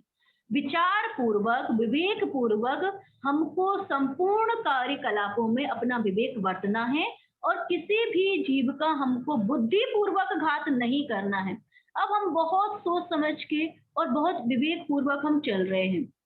विवेक पूर्वक चलते चलते क्या यदि हमारे, ऐसा नहीं है कि कोई जीव, सूक्ष्म जीव नहीं आते होंगे रास्ते में और नहीं मरते होंगे, मर गए तो हमारी अहिंसा धर्म को घात हो गया, तब उस तरीके से हमने बुद्धि पूर्वक किसी भी जीव का घात नहीं किया, सोच समझ के किसी भी जीव का घात नहीं किया, तो हमारा अहिंसा धर्म फल गया है। सत्य धर्म, हमने बुद्धि पूर्वक झूठ नहीं बोला है, हमने कुछ सोच समझ के किसी का झूठ नहीं बोला है, कुछ देखा और कुछ बोला ऐसा नहीं किया है हमने, तो हमारा सत्य धर्म हमारा फल गया। सत्य धर्म को पालते हुए हमको ये भी विचार करना है कि हित मित प्रिय वचन बोलना है, हमको सत्य बोलना है। सत्य बोलने के साथ साथ में हित मित प्रिय वचन बोले, मतलब कटु वचन ना। हाँ, मैं तो सत्य बोल रहा हूँ, मैं तो सत्य बोल रही हूँ। सत्य बोलते समय हमको ये भी ध्यान रखना है कि हमारे उन सत्य वचनों के साथ साथ में किसी दूसरे जीव का दिल भी नहीं दुखना चाहिए, किसी दूसरे जीव को बुरा भी नहीं लगना चाहिए। ऐसा हमको हित मतलब दूसरे के हित का, मित मतलब प्यारा, ऐसा हित मित और प्रिय मतलब जो सबको सुहाए, ऐसा सत्य वचन बोलना चाहिए। हिंसा, सत्य, अहिंसा, सत्य, सत्य का अपोजिट होता है झूठ, मतलब झूठ नहीं बोलना है हमको। इसी प्रकार से चोरी का तो मैं आपको बता ही चुकी हूँ कि बिना किसी की इच्छा के हमको ऐसा ग्रहण नहीं करना है कोई भी वस्तु। इसका मतलब ये हुआ कि हमने चोरी नहीं की है। ब्रह्मचर्य मतलब समस्त भाइयों को, समस्त पुरुषों को भाई और पिता की दृष्टि से देखें, अपने पति को और अपनी पत्नी को छोड़कर समस्त बहनों को, समस्त महिलाओं को माँ और बहन की दृष्टि से देखें, सभी पुरुषों को पिता और भाई की दृष्टि से देखें। इस तरीके से हमने ब्रह्मचर्य व्रत भी हमारा पालन हो सकता है और साथ साथ में हम ब्रह्म स्वरूप निज आत्मा की आराधना में अपने उपयोग को लीन करें, तो इस प्रकार से भी ब्रह्मचर्य व्रत का धारण होता है। और अस्तेय साथ में अपरिग्रह, अपरिग्रह मतलब, जैसा कि अभी मैं बहुत विस्तार से बता चुकी हूँ, अपरिग्रह मतलब अपने आवश्यकता की वस्तुओं को छोड़कर अति आवश्यकता की, अपनी भूमिका अनुसार अति आवश्यकता की वस्तुओं को छोड़कर अन्य सारी वस्तुओं का त्याग करना, ये हमारे पास में जो इन 5 सिद्धांतों में से एक सिद्धांत होता है अपरिग्रह, उनका पालन होता है। तो इस तरीके से अहिंसा, सत्य, अस्तेय, ब्रह्मचर्य और अपरिग्रह, इन 5 सिद्धांतों का पालन अंतरंग और बहिरंग तरीके से किया जाता है। बहुत बहुत बढ़िया दीदी। व्रत और उपवास में क्या फर्क है? व्रत और उपवास में कुछ ऐसा कोई फर्क है सिद्धांतिक रूप से? उपवास का अर्थ ही होता है, उपवास का एक लघु रूप ही व्रत कहना चाहिए। उपवास का अर्थ, उपवास जैसा आपने ही बोला हुआ था, उप अर्थात समीप, वास अर्थात रहना, आत्मा के समीप रहना, धर्म के समीप रहना, धर्मावलंबियों के समीप रहना, जिनवाणी के समीप, जैन धर्म के समीप, जिन पंच परमेष्ठियों के समीप रहना। तो ये तो हुआ उनके समीप रहना, उपवास, उनके समीप रहना मतलब ये हुआ उपवास। और बहिरंग तरीके से हम देखें तो संपूर्ण दिन में किसी भी अन्न को ग्रहण किए हुए, या तो निर्जल या सिर्फ जल ही लेकर हमको वो पूरे के पूरे दिन अपना धार्मिक क्रियाकलापों में अपने जीवन को या अपने 24 घंटे को व्यतीत करना है, ये तो उपवास होता है मूलतः। और व्रत मतलब एक आसन, जैसा कि हमने बोला था, उपवास या एक आसन देना, तो एक बार दिन में सिर्फ एक बार ही भोजन करना, ये इस तरीके से व्रत को किया जाता है, उसको हम एक आसन बोलते हैं। दीदी आप थोड़ा सा मुझे ये बताइए कि मतलब एक प्रश्न आया है, वो पहले ले लेते हैं, फिर मेरा प्रश्न ये है कि डायबिटीज वाले लोग जो यस, डायबिटीज वाले लोगों को तो वो बार बार भूख लगती है ना, तो उनको व्रत और उपवास कैसे करना चाहिए? बार बार मैं सबसे यही बोलूंगी, कीजिए शक्ति प्रमाण, शक्ति बिना सर धाधर है। मेरी खुद की ही मदर है, मेरी खुद की ही माँ है जिनको डायबिटीज है। तो ऐसा नहीं है कि हम यदि 2 बार में दिन में भोजन लेंगे तो हमें बहुत ज्यादा पाप बंधेगा, है ना। उसमें हमको अपनी शक्ति के अनुसार अपनी मर्यादा को सीमा में रखकर उसके लिए भी कुछ अल्टरनेटिव ऑप्शंस होते हैं कि यदि हम 2 बार भोजन कर रहे हैं तो हम संपूर्ण हरि का ही त्याग करते हैं, सिर्फ पेट भरने के लिए सिर्फ उतना ही भोजन लें, 2 बार कर रहे हैं तो उसके साथ साथ में हम पूरे दिन भर में और अधिक अपने आप को धार्मिक क्रियाकलापों में लीन करें। हम दिन में यदि हम व्रत करते, एक बार में करते, मान लीजिए हम 1 घंटे का स्वाध्याय करते, अरे यार ये तो मेरी ही कमजोरी है कि मुझे इस शरीर की इतनी पराधीनता के कारण से 2 बार भोजन लेना पड़ रहा है। तो उस स्थिति में अब मैं ये प्रतिज्ञा करती हूँ कि दूसरी प्रतिज्ञा करें हम, यदि भोजन की प्रतिज्ञा ना कर पा रहे हैं तो दूसरी प्रतिज्ञा करें कि मैं 1 घंटे को छोड़कर अब मैं दिन में 3 घंटे स्वाध्याय करूंगी।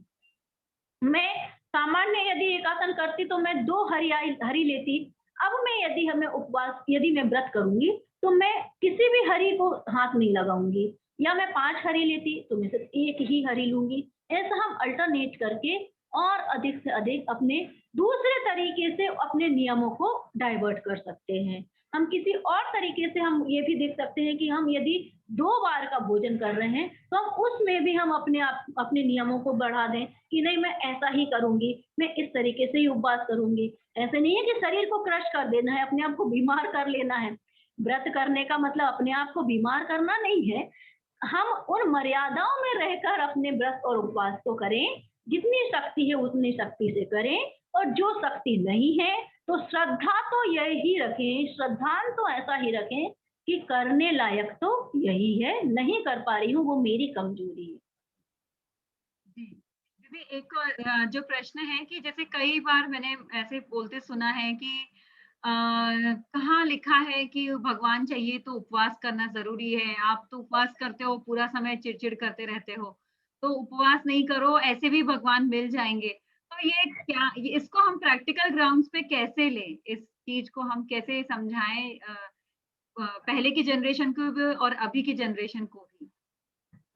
देखिए ऐसा है कि कहाँ लिखा है कि उपवास करने से ही भगवान मिल जाएंगे, इसका मतलब उपवास जो ऐसा बोलते हैं उन्होंने उपवास का मतलब सिर्फ खाना पीना समझा है ना। जैसा मैंने शुरुआत में ही बोला था कि क्या उपवास का मतलब सिर्फ भोजन का त्याग कर देना है? क्या उपवास का मतलब सिर्फ उतने भोजन को ग्रहण ना करना या किसी भी प्रकार से भोजन को ग्रहण ना करना, सिर्फ इतना ही है क्या उपवास का मतलब? जो ऐसा बोलते हैं उन्होंने सिर्फ उपवास का मतलब जो अन्न ग्रहण करना है ना, सिर्फ उतना ही अकेला लिया है। ऐसा नहीं है कि उसका मतलब अन्न ग्रहण करना नहीं है, अन्न ग्रहण ना करना नहीं है, वो भी है, लेकिन उपवास का मतलब है मानसिक, शारीरिक, आध्यात्मिक तीनों तरीकों से हमें अपने आप को संयमित करना है। तब हाँ, सही बात है, कहाँ लिखा है व्रत उपवास से भगवान मिल जाएंगे? आप खाते पीते रहेंगे तो दिमाग कहाँ पर जाएगा आपका? आपका उपयोग कहाँ पर जाएगा? यदि आप उपवास करेंगे, लक्ष्य को निर्धारित करके उपवास करेंगे, तो अन्य समय जो होगा, वहां अन्य समय में आप अपने उपयोग को कहाँ लगाएंगे? आप अपने उपयोग को यदि धार्मिक क्रियाकलापों में लगाएंगे, तो यदि धार्मिक क्रियाकलापों में लगाएंगे, उसके साथ साथ में हम पंच परमेष्ठी की आराधना में लगाएंगे, तो अब हम एक बार भी उपवास एक बार भी एकासन भी करेंगे, तो उसके साथ साथ में अपने उपयोग को धार्मिक क्रियाकलापों में लगाते लगाते ऑब्वियसली यदि हम सिर्फ उपवास ना करके व्रत भी कर ले अकेला, तो हमको भगवान मिल जाएंगे, मतलब हमको मोक्ष की प्राप्ति, मतलब सम्यक दर्शन की प्राप्ति, और धीरे धीरे हम अगले भाव में भगवान भी बन सकते हैं। लेकिन हमने सिर्फ उपवास किया, सिर्फ खाना पीना छोड़ दिया, और खाना पीना छोड़ के हम सिर्फ चिड़चिड़ाते रहे, कसायों को करते रहे, क्रोध करते रहे, मान करते रहे, अहंकार करते रहे, मायाचारी करते रहे, तो सीधी सी बात है कि ऐसा तो कभी नहीं होगा कि हम पाप करते करते और इस भव सागर से तिर जाएं। ऐसा नहीं होगा। हमें अपने अपने आप को मानसिक, आध्यात्मिक और शारीरिक तीनों तरीकों से संयमित करना ही होगा। रात में नींद आएगी क्या अगर उपवास करते हैं तो? रात में नींद मैं कहती हूँ और अच्छे से आएगी। रात में यदि उपवास करेंगे, फिर वही बात बार बार वही बात दोहराने का ही एक प्रावधान हो रहा है कि हमने व्रत और उपवास किया, लेकिन हमारा लक्ष्य वहां पर नहीं है। हमारा लक्ष्य वहां पर नहीं है व्रत उपवास करते समय, और धार्मिक क्रियाकलापों में हमारा संपूर्ण लक्ष्य है। तब क्या होगा? हमारा कंसंट्रेशन पावर ऑटोमेटिक बढ़ेगा। कंसंट्रेशन पावर बढ़ेगा, हमारा बिल पावर बढ़ेगा, और बिल पावर बढ़ने से हमारे पास में जितना भी बिल पावर बढ़ेगा, कंसंट्रेशन पावर बढ़ेगा, उसके कारण से अपने आप हम ऐसा देखते हैं और ऐसा अनुभव भी करते हैं, खुद भी प्रैक्टिकल करते हैं, जैसे कभी नींद नहीं आ रही हो। तो ऐसा भी बोलते हैं कि बार बार लमकार मंत्र को पढ़ते रहो, अपने माइंड को कंसंट्रेट करते रहो, ऑटोमेटिक नींद आ जाती है। 108 बार नमोकार मंत्र को पढ़ते रहो, ओम ओम ओम ऐसे पढ़ते रहेंगे तो ऑटोमेटिक हमें निद्रा भी आ जाती है। ऐसा नहीं है कि खाली पेट रहेगा तो हमको नींद नहीं आएगी। कंसंट्रेशन पावर हमारा दूसरी जगह रहेगा, तो मानसिक थकान तो होगी, और मानसिक थकान होगी तो नींद आएगी ही आएगी। अर्चना जी का क्वेश्चन है कि जहां हम फास्टिंग से डिजीज कट कर सकते थे, वो अब और बीमार ही करेगा। अर्चना जी थोड़ा सा हम लोग आपका नंबर दे दीजिए, हम लोग और आपसे बात करने की कोशिश करेंगे। जिनको और रुचि है जानने की, तो बिल्कुल हम हर एक जिज्ञासु के आपका या तो माइक अनम्यूट करूं मैं, तो आप स्वच्छंद रूप से चर्चा कर पाएंगे। अर्चना जी, मैं आपको, आप हैंड रेस करिए तो इसके लिए अच्छा ऑप्शन यही होगा कि यदि अर्चना जी को कुछ डाउट्स हैं तो हम व्यक्तिगत रूप से चर्चा कर सकते हैं, यदि ऐसा लगे। और मुझ में जितनी समझ है मैं उसके अनुसार अपना उत्तर जरूर दूंगी, तो हम कर सकते हैं। नंबर डिक्टेट करिए मुझे, तो मैं आपका नंबर, कांटेक्ट नंबर दीदी, हम आपसे बात कर सकते हैं। जी, मैं मैसेज करती हूँ। हाँ जी। ओके।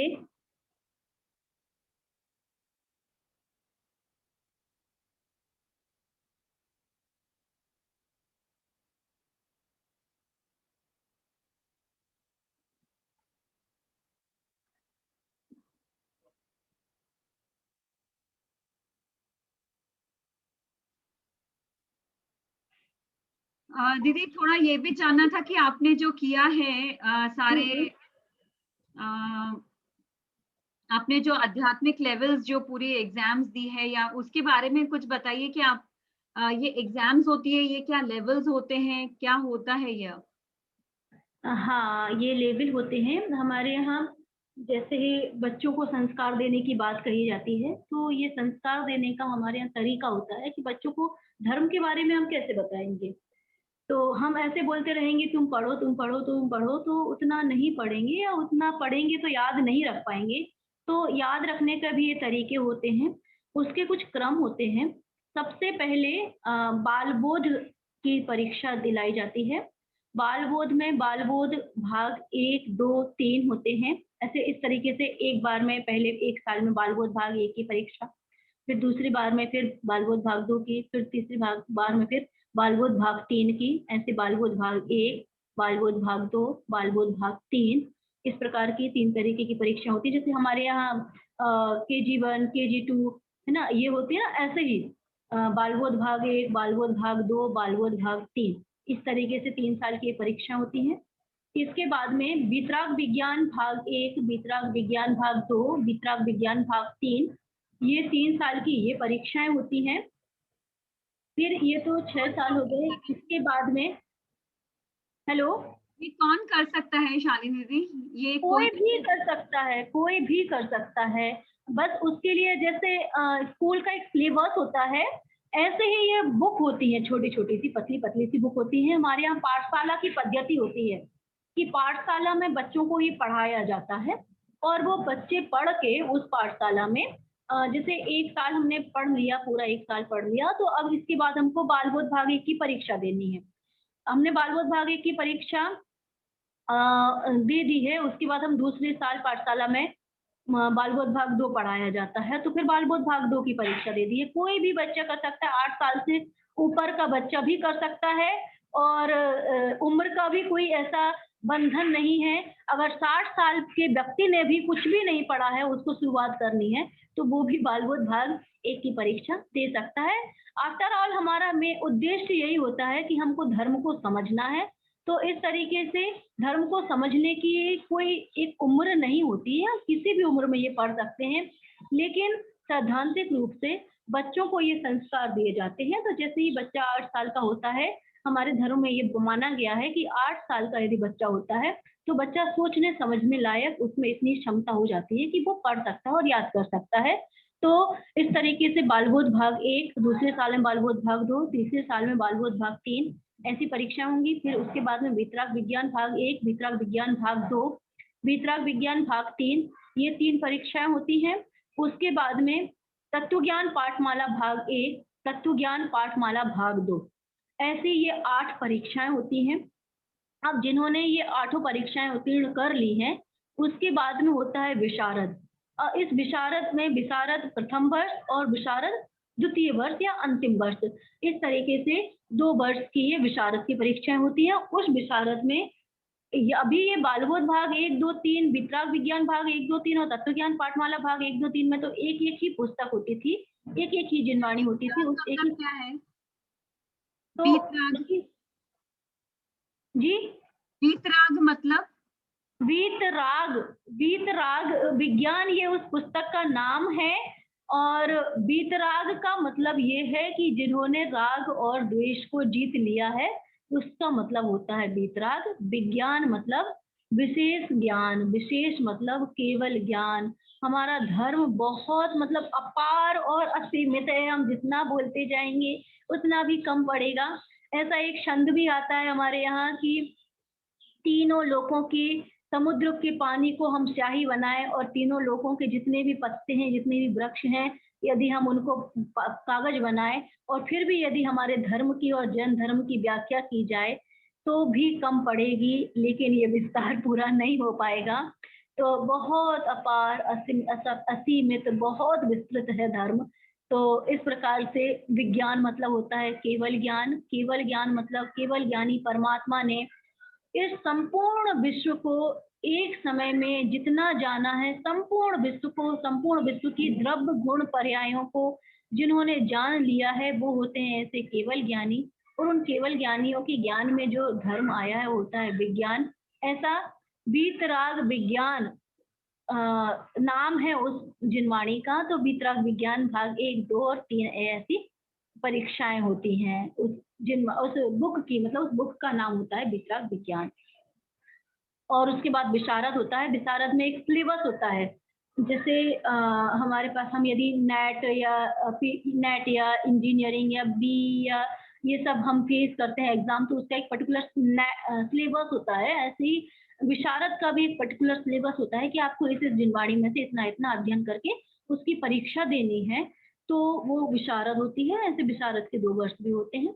इस प्रकार से कुल हमारे पास में ये 8 वर्ष वो और 2 वर्ष ये, ऐसे 10 के तरीके से 10 वर्ष होते हैं। उन 10 वर्ष की कुल परीक्षाएं होती हैं। और इसके साथ साथ भी हर एक ग्रंथ की अलग अलग परीक्षाएं भी कई प्रकार से होती रहती हैं, तो वो अलग होती हैं। बहुत ही सुंदर जानकारी दी है शालिनी दी आपने। बहुत सारी, जिसने शुरू से अटेंड किया है और ध्यान से सुना है, मुझे पूरी आशा और विश्वास है कि उन्हें ये सब बातों से वो सहमत हुए होंगे। और कहीं ना कहीं जो मूलभूत सूत्र जो है हमें मिले हैं कि हम किन गाइडलाइंस पर अपना उपवास करना चाहिए, कि केवल भोजन का त्याग ही उपवास नहीं है।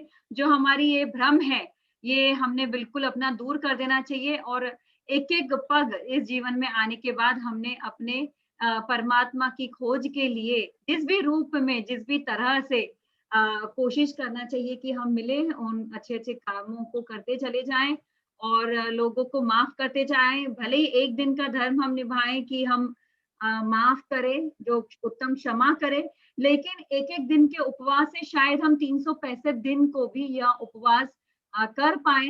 और हमें यह अनुभव मिलेगा कि हम ऐसा करने से हमें ये जो वसुधैव है वो कुटुंबकम जो है, ये वन वर्ल्ड वन फैमिली के तौर पे हम इसे जानने समझने लग जाएंगे। तो इसी तरह से हम सभी को अपना समझ के और उनकी जो भी उनका व्यवहार था हमारे तरफ, उसे हम माफ कर पाए।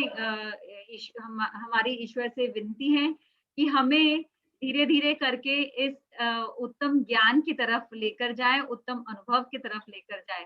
तो बहुत बहुत धन्यवाद दीदी। अपने इस शरीर को भी कैसे हमने साफ करना है, क्योंकि इस शरीर में ही हमारी आत्मा रहती है और कोई दूसरा शरीर नहीं है, एक ही है।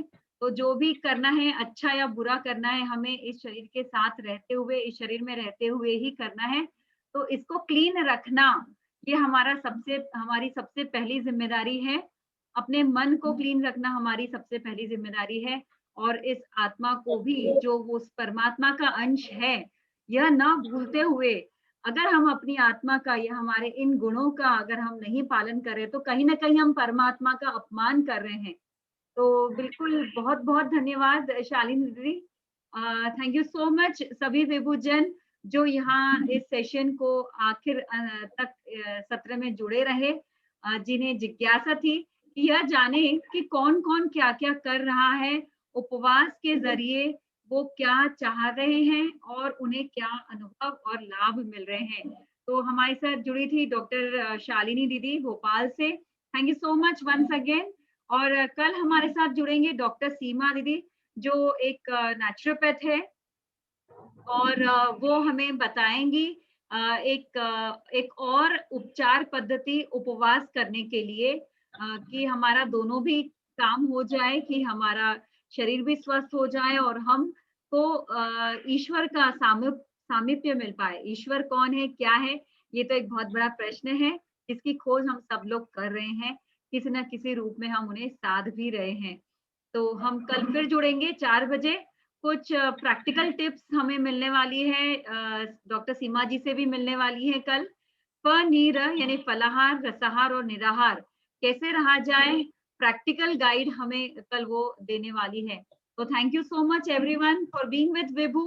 विभू की कोशिश है कि आनो भद्रा क्रतवो यंतु विश्वतः, ऋग्वेद से ये लिया हुआ है, यह लिया हुआ है कि हमें नॉलेज जहां से भी मिल पाए, हमने वो लेने में चूकना नहीं चाहिए, और उसे ओपन माइंडेडली और बहुत ही अच्छी तरह से, ना कि कोई उन्हें अपने से आई मीन दूसरे भी पद्धतियों को नीचे देखते हुए नहीं हमें यह जानना है।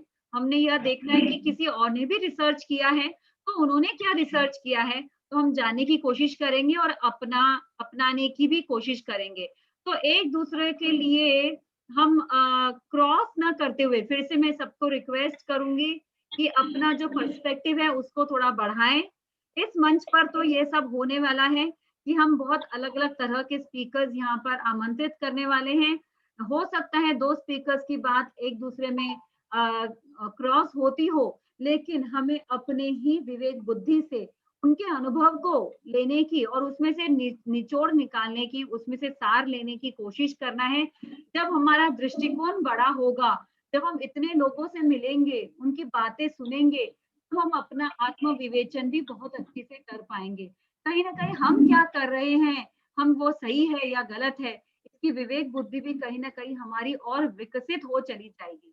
तो यह प्लेटफॉर्म किसी बहुत ही खुले दिल से सबका ऐसे स्पीकर्स को आमंत्रित करता है यहाँ पर, और खुले मन से खुले दिमाग से वह अपनी बात यहाँ करता है। जो श्रोतागण है उनसे सभी से मेरी प्रार्थना है कि कृपया करके एक दूसरे की जो भी सभी स्पीकर्स हैं वो अपना अपना यहाँ बता रहे हैं, पर हमें एक जिज्ञासु के तौर पे हमें इन बातों को धारना है, ज्ञान को धारना है, न कि सारी की सारी बातों को। आपको जो लगता है आप इसमें से बिल्कुल ले सकते हैं, और विवो मंच किसी एक पद्धति को या किसी एक स्पीकर को बिल्कुल भी प्रमोट नहीं करना चाहता है। मैं चाहती हूँ कि हर एक कोने से, दुनिया के हर कोने से अगर हमें कुछ हमारे व्यक्तित्व विकास के लिए और जीवन के विकास के लिए हमें जो भी मिल जाए, और सबसे पहले स्वास्थ्य के लिए, of course Vibhu is for health awareness first, लेकिन हेल्थ के साथ में अध्यात्म भी आता है और हेल्थ के साथ में मेंटल हेल्थ भी आता है। तो उन चीजों का भी हम लोग बिल्कुल यहाँ पर पूरी कोशिश रहेगी लाने की। विभू के साथ बने रहिए, और स्पीकर्स, बहुत सारे स्पीकर्स हमसे जुड़ने के लिए उत्सुक है, और विभू का काम है इस हाथ लेना और इस हाथ देना। तो आप लोग बिल्कुल बने रहिए और लोगों को जोड़िए, सजेशन दीजिए, और आप को क्या चाहिए वो बताइए, आपको क्या अच्छा लग रहा है वो बताइए, फीडबैक दीजिए। आपको सराहना करना है, तारीफ करना है, मैं बिल्कुल भी नहीं कहूंगी। यहाँ पर बिल्कुल टू द पॉइंट काम होना चाहिए, ऐसा मुझे लगता है, इसकी पूरी कोशिश होती है। तो प्लीज बी अवेयर। मैं विभू को एक ऐसा मंच की परिकल्पना करती हूँ जहां पर कोई भी स्पीकर वो अपने अनुभव से क्या दूसरों को देना चाहता है। अगर ऐसे अपने मन से कोई यहाँ आना चाहता है तो ऐसे लोगों का स्वागत है, जो अपने एक्सपर्टीज से scientifically, of course with lots of experience, lots of experimenting and lots of science behind it. और साइंस और अनुभव दोनों भी कहा है, क्योंकि हर एक साइंस का अनुभव नहीं लिया जा सकता है, या हर एक बात को, हर एक अनुभव को साइंटिफिक तौर पे नहीं समझाया जा सकता है, हर एक अनुभव को शब्दों में नहीं समझाया जा सकता है, पर पद्धति को बताया जा सकता है जिससे आप भी अनुभव ले सकते हैं। तो जैसे मैं ट्विन हार्ट्स मेडिटेशन भी बताती हूँ, करवाती हूँ, तो कई चीजें हैं जो शब्दों में अभिव्यक्त नहीं की जा सकती है, लेकिन अगर इस मंच से आपको कहा गया है तो आप करके देखिए, ये नुकसान तो है नहीं, होगा तो फायदा ही होगा। आप सभी खुले दिल से आपका इस विभू मंच पर फिर से स्वागत है, और आज के सेशन को यही हम विराम देते हैं, और आने वाले कई सेशंस के लिए आपका पूरा स्वागत है। थैंक यू शालिनी दीदी, थैंक यू सभी विभूजन। कल हम फिर मिलते हैं 4 बजे। Thank you so much. हम एक और सेशन अरेंज करेंगे और डिटेल में हम बातचीत करेंगे। आज तो ये पहला था, आज तो ये पहला हमारा एक ओरिएंटेशन हम जो बोलते हैं, एक बेसिक तो हम पता चले, फिर हम आगे की स्टेप लेंगे। ABCD तो हमें पता चले, है ना, तो हम लोग जरूर आगे कदम रखेंगे, जरूर ऊंचा चढ़ेंगे। डोंट वरी, बस साथ में हमें एक दूसरे के बने रहना है बिना कोई कटाक्ष के। Thank you so much for being with Vibhu, for being with me. Thank you everyone, good evening.